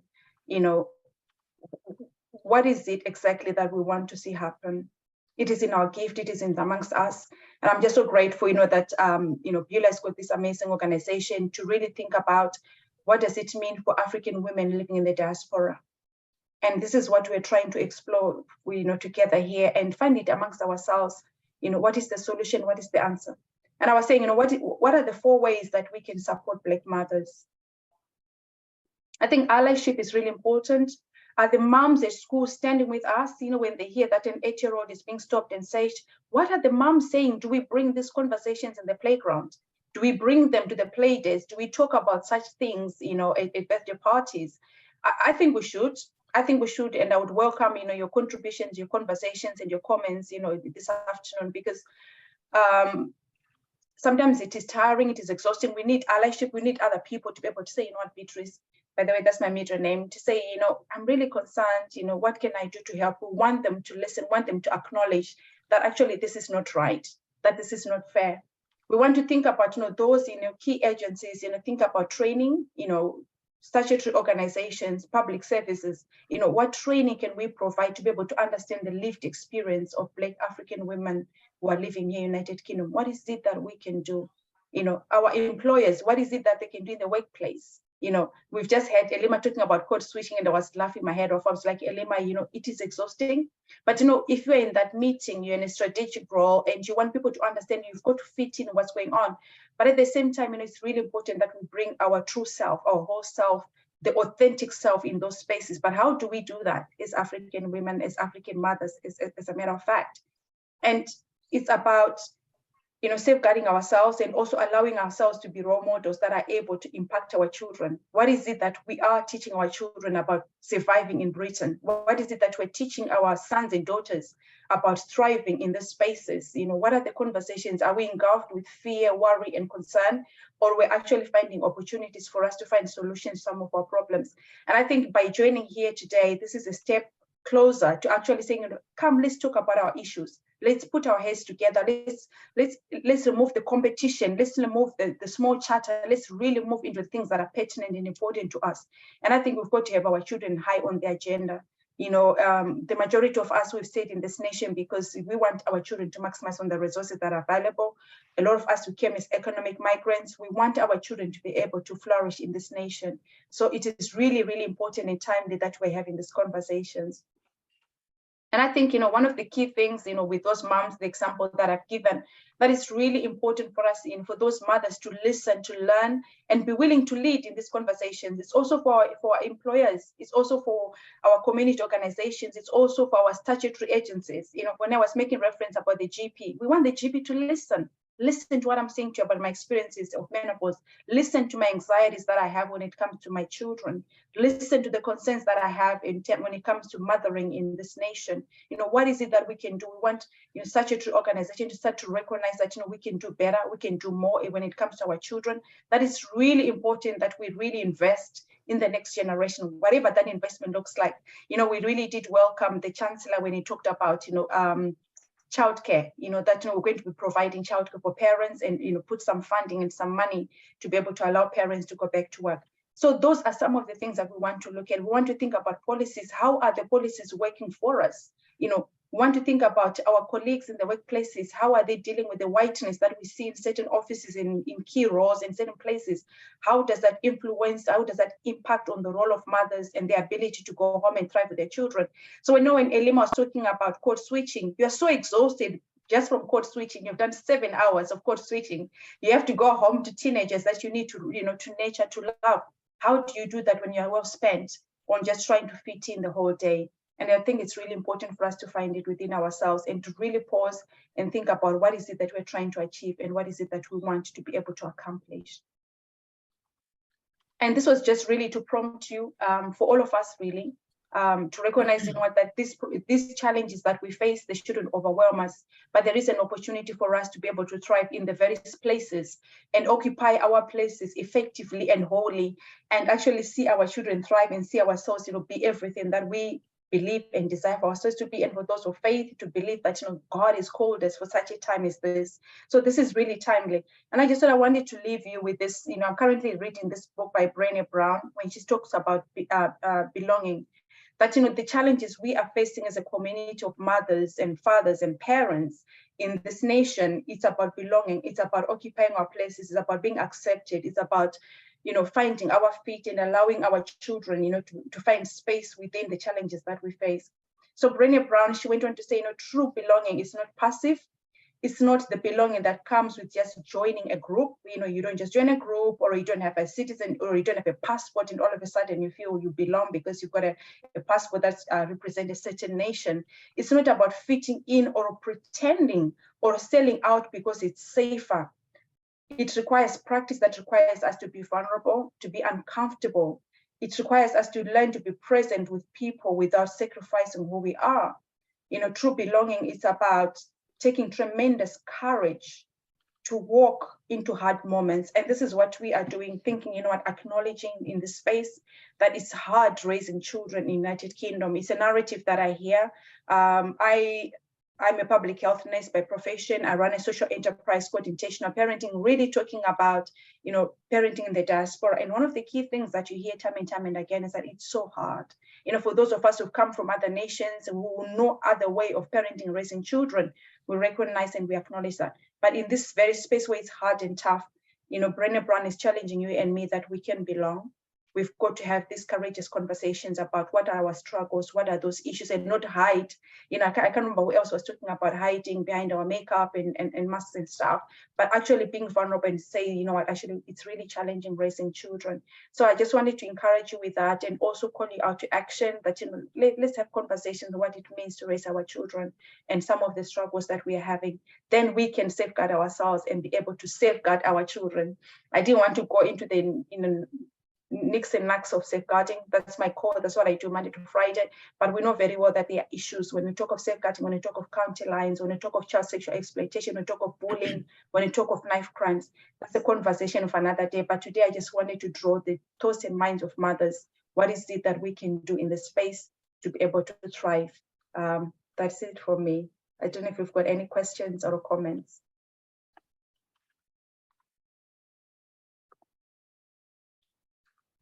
Do we have any questions or comments from the crowd? I can't see any hands up. Oh, Tammy. Tammy's, you've got your hand up. Please do come in. Yeah, I'm just going to comment about what Fadzi was talking about in terms of intentional parenting. And I really love the topic because, there's a rise of mothers, or, because now we're focusing on mothers, parents coming from all over because of the sponsorship visas. And I work in the local authority, and there's a rise in terms of the referrals that are coming through, because what we find is the cultural aspect of, they're coming with their own parenting, and as well as professionals not understanding some of these contextual issues. And That's what right. we're also finding is the system itself doesn't support. Many times there are a lot of structural barriers when it comes to that. So I guess for me then it brings a question in terms of what do we do in terms of that? I know we are challenging the system. We are trying to talk to professionals, but some of the concerns that are raised, you just think, this is somebody who's coming probably from Nigeria or from Zimbabwe. And they have been parenting their children that way, and we can't say when they come here, absolutely, then they, children are going to say, I was beaten. A child falls down, for example, and falls down and then says, oh, I'm so scared that mom is going to hit me when I get home. And that's a referral. And Absolutely. professionals are so anxious about that. And it just affects, so in terms of parenting itself, you know, you find parents are so anxious about their parents. It's like they've lost control as well in terms of what do they do? How then do I manage this situation? Because we are talking of historical context, safeguarding. Yeah, so it's really interesting to talk about parenting. I think it's something that we need to raise awareness in the community. We need to talk about even with other professionals and with services. And I like the fact that we've been talking about mental health, and that's coming up as well when we've got lots of referrals to mental health, and you know, and the structure doesn't support, you know, cultural sensitive support in terms of therapy. You find somebody says to me, NHS doesn't have that provider in their list. So they're not providing the support that we need as Black women, as Black parents. So yeah, there's a lot that we need to do as a community. Thank you so much. Thank you, Tammy. We've got another hand up. I can't see your name, but I think it is iPad DMP. If you could come in. Yeah, it's Manuela. I've joined with my phone, so you can't actually see who I am. But a very interesting talk. Thank you very much for the talk. I think I'm originally from Nigeria. I came here when I was 7, and I understand all the challenges that we have as parents raising African children or African heritage children in the UK. But what I will say is, I suppose my parents were pretty progressive in their thinking. So we didn't get, I probably can count on one hand how many times my parents actually smacked me. What we got a lot is a lot of talking to, and a lot of lectures, and a lot of sounding out and trying to understand why we did what we did. And I think as African parents, if you speak to our children, even if you look at the skits that you see, say on TikTok and places like that, you see that a lot of African parents parent in a way that I suppose is very different to the way you would see parenting in this country, which, you know, they see sort of talking to children sometimes, or trying to understand why children are doing what they're doing as a sort of weakness. But actually, I think is a kind of strength if it's done in the right way. I think giving them instruction, and when they're doing something wrong, trying to understand why they did it, and then instructing them to act differently in certain situations is very important, rather than almost, I think the default position in African parenting, I'm not saying for everybody because it's very different for everybody, but in the main, I think the default position is almost to react very, very harshly, rather than trying to understand really why did the child do that, what was their thinking, and then trying to reconstruct that, or deconstruct it and then reconstruct it in a way that is going to be helpful for them in the long term. So I think, yes, the system, and one of the things my parents said to us when we first came to this country when I was 7 is, the system is not set up for you. That's right. It's not set up for you. So you have to, in a way, use some of the skill sets that we're giving you as African children to excel in this system. And there are things that will not be advantageous for you, but you have to find a way to circumvent those areas and make sure that you use the things that you can do in this system to propel yourself to where you need to be. So it's giving the children the best skill sets to circumnavigate the things they find in the system that is not set up for them. And if they choose to live in any European town, city, country, they have to know that the system's not set up for them, but it's giving them the right skill set to function in the best way in that system. Because I don't think we'll ever go to any country where they're going to set up systems for us that will adequately, even in our own countries, let's be honest, the systems aren't set up for us to flourish. But it's really making sure that we're equipping them with the right those skill sets, and that will take away a lot of the angst and a lot of the some of the damage that we've seen in these few years in our community, especially with our youth, especially with the young Black men that we're seeing that's coming through the system.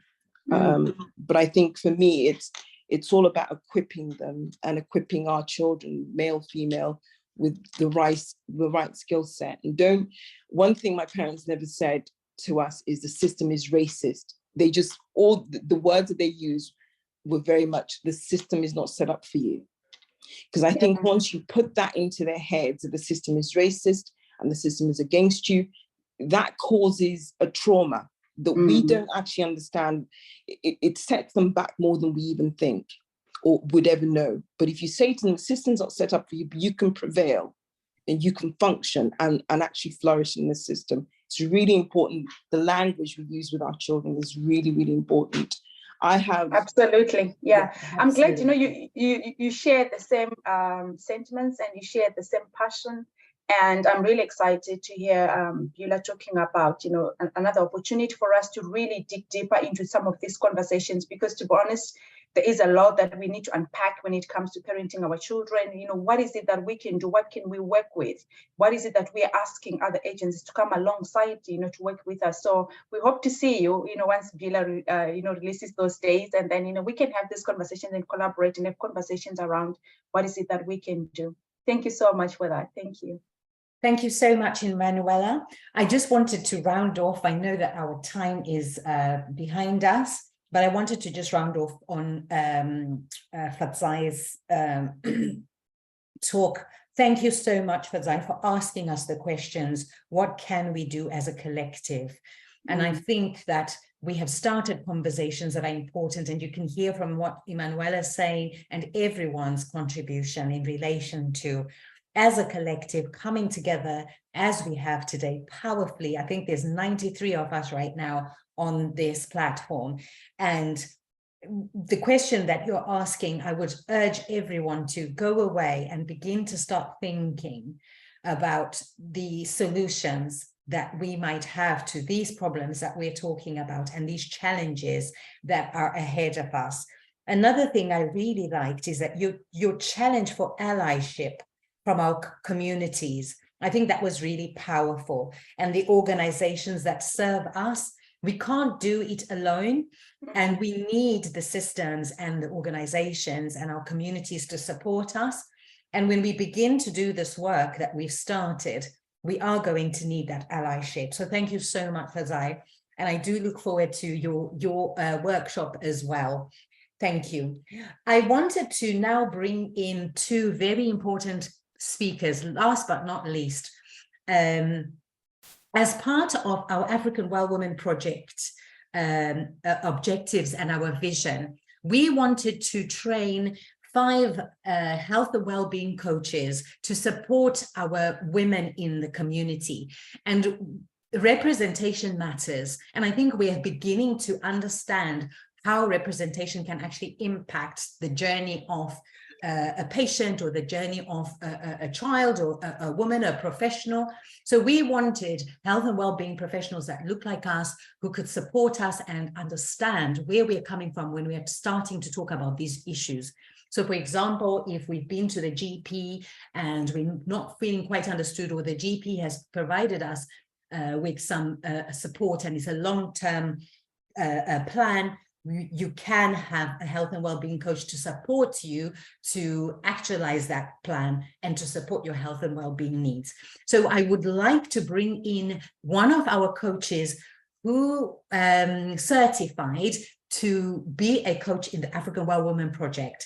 And what we also wanted to do was to bring a speaker with lived experience who was coached by Mary to also speak of her experience. The reason why we've brought this particular talk is because we wanted to demystify health and well-being coaching in the Black community. We wanted to show you what it looks like, so that when you are provided with this support, you're not shying away from it and thinking that it will not help you.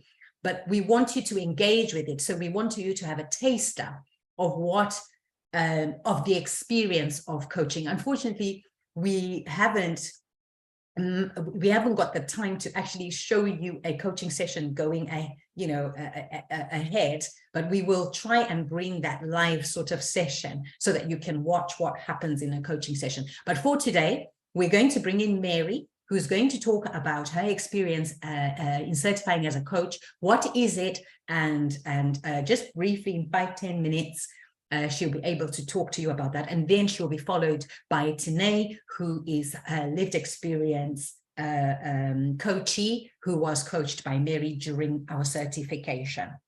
Thank you. You're on mute, Mary.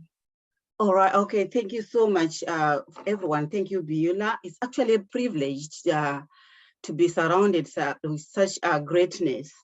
I'll briefly in a minute tell you who I am, just to introduce myself. I think, yes, my name is Mary Kasangarare. I'm a mother of grown-up children. They're adults now. I'm an author of a book called Enriching Young Lives, which all focuses, we've been talking about parenting. It focuses on things that are not normally taught in schools and university, things like attitude, gratitude, all those things. And as a professional, I'm a child protection social worker, though I'm now focusing on properties mainly. And but I still do independent social work.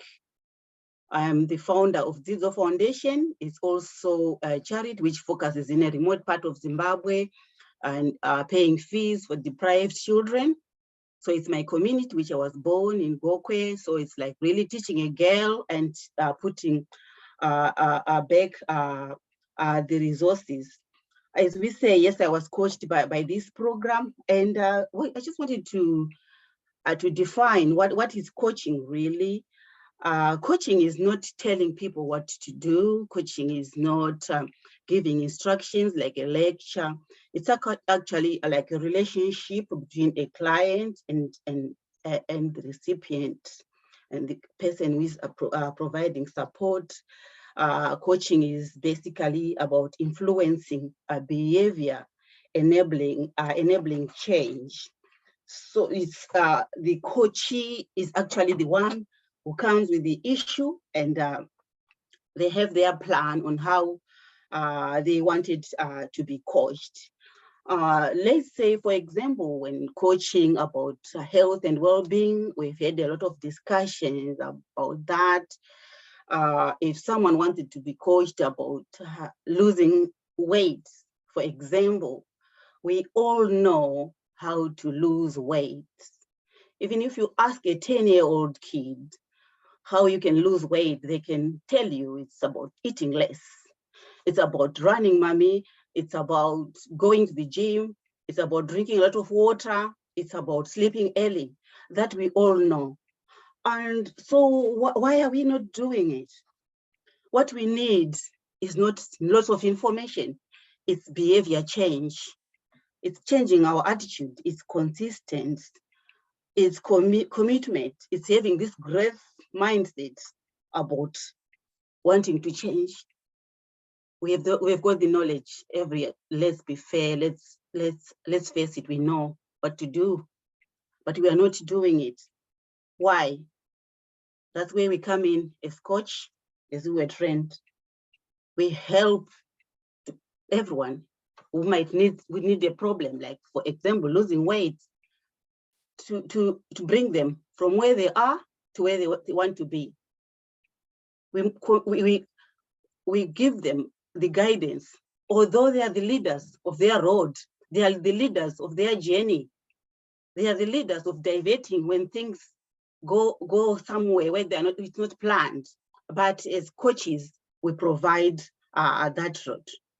So on our training, we did a model called the T model, which we used to help our clients to move from where they are to where they want to go.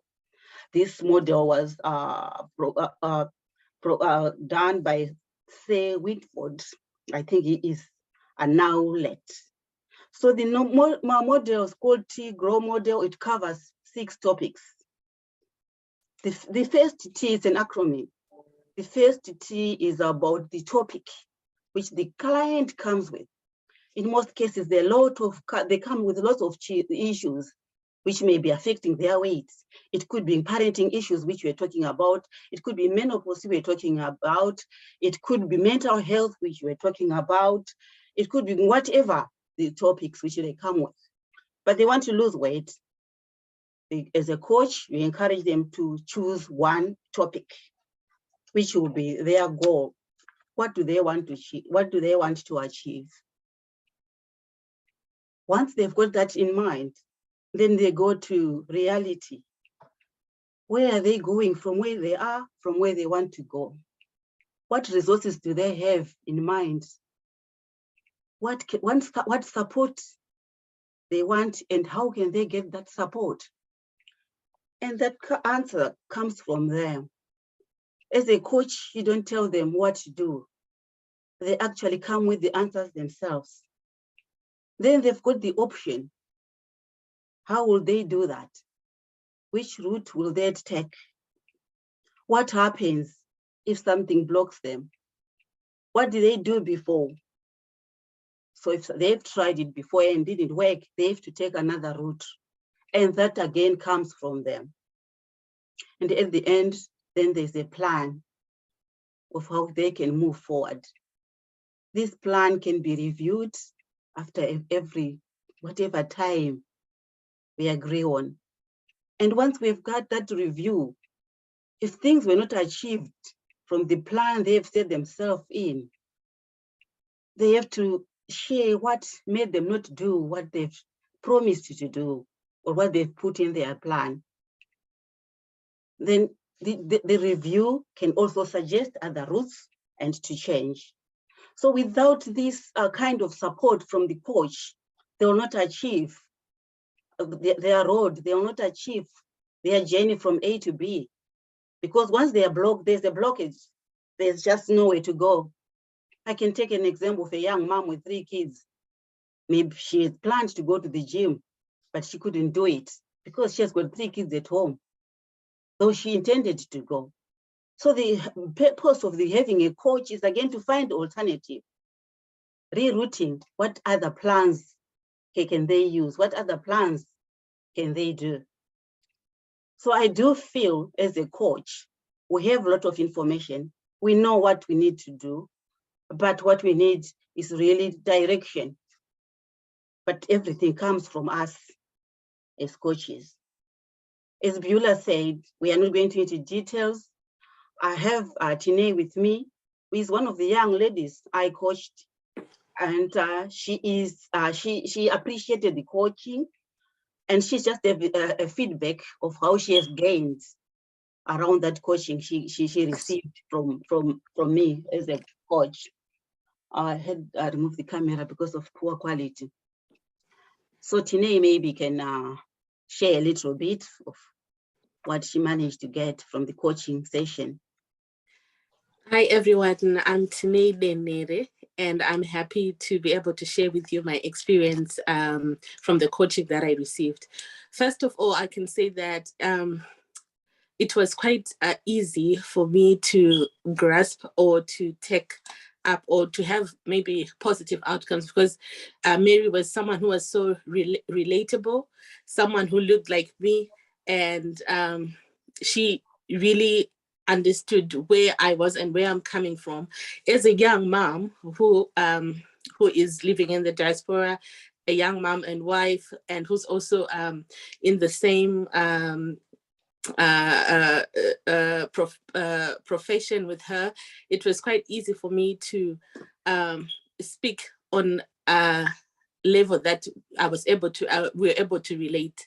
I can say that it was quite worthwhile for me to receive coaching from Mary, because I felt that the guidance was quite instrumental.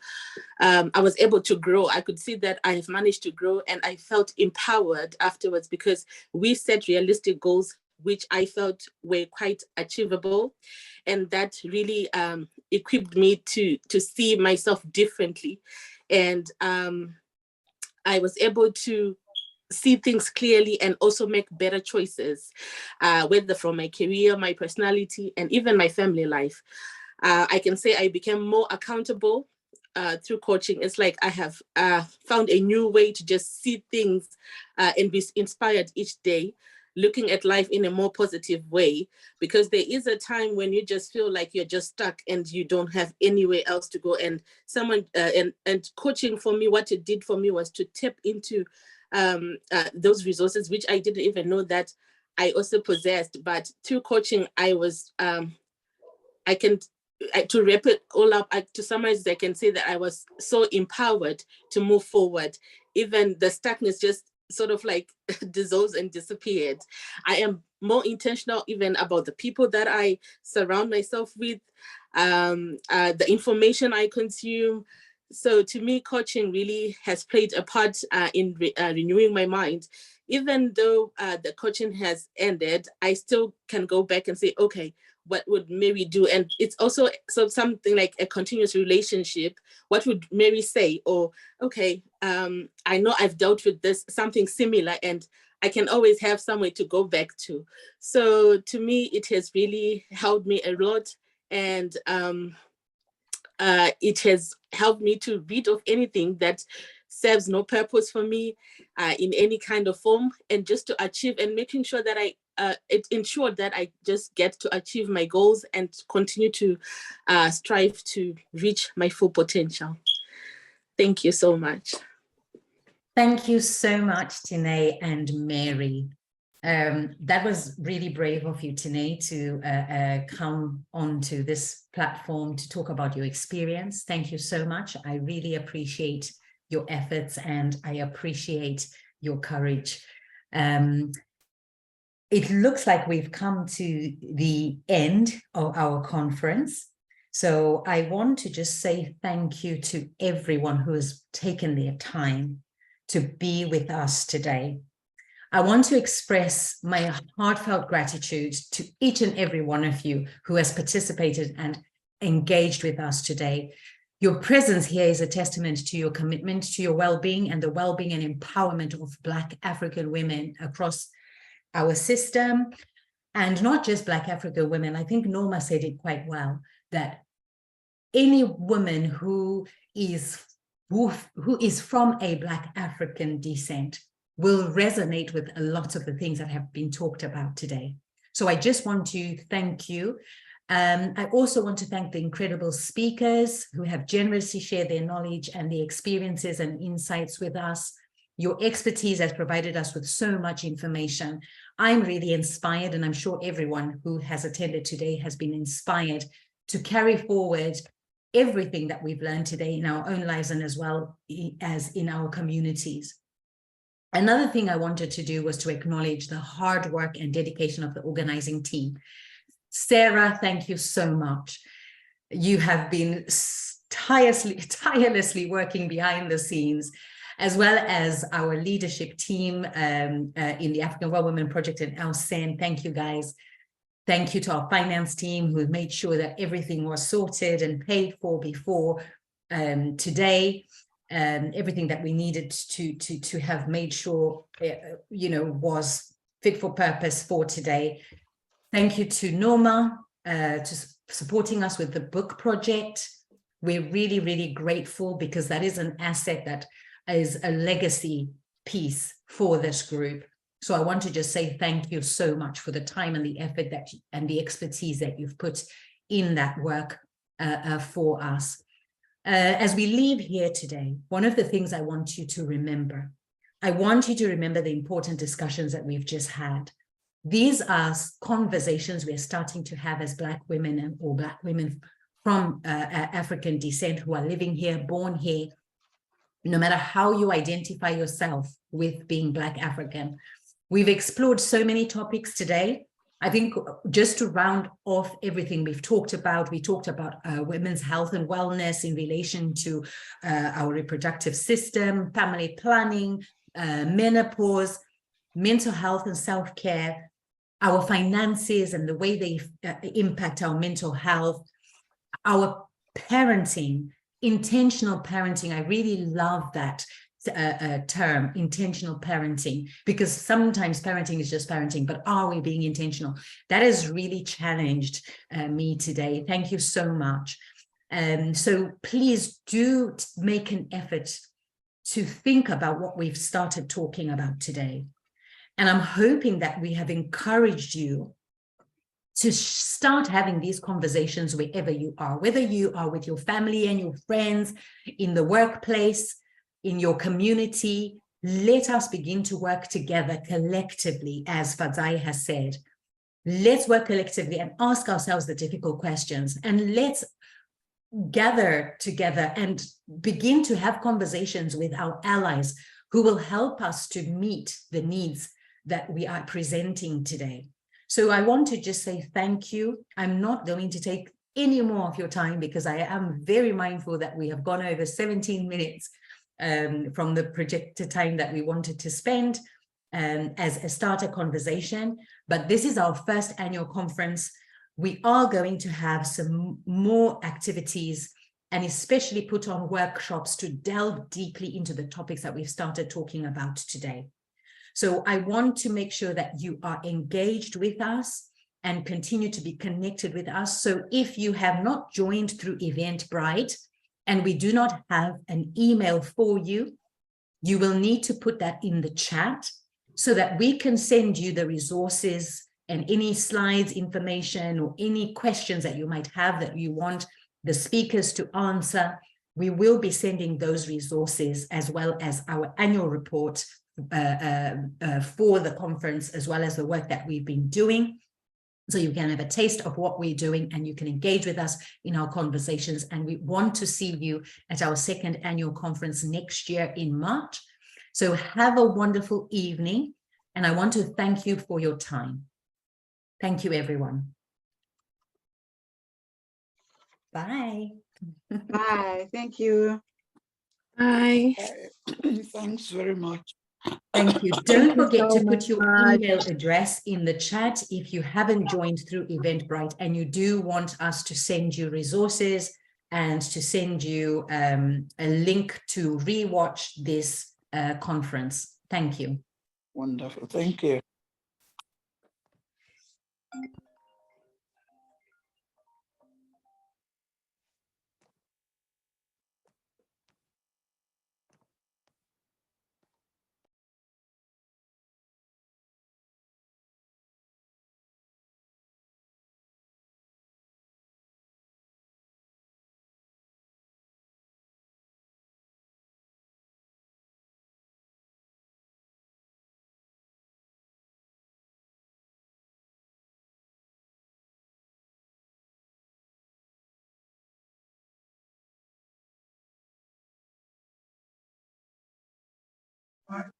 Thank you very much. Thank you. I joined very late. I was in another conference. But put your email address so that you can rewatch it. I did send you my email address. I was so touched because I've got passion for these topics. Oh, thank you so much. Please send me the link and also the recording. Thank you. We will do. Thank you. Dear, thank you. God bless. Thank you. Thank you.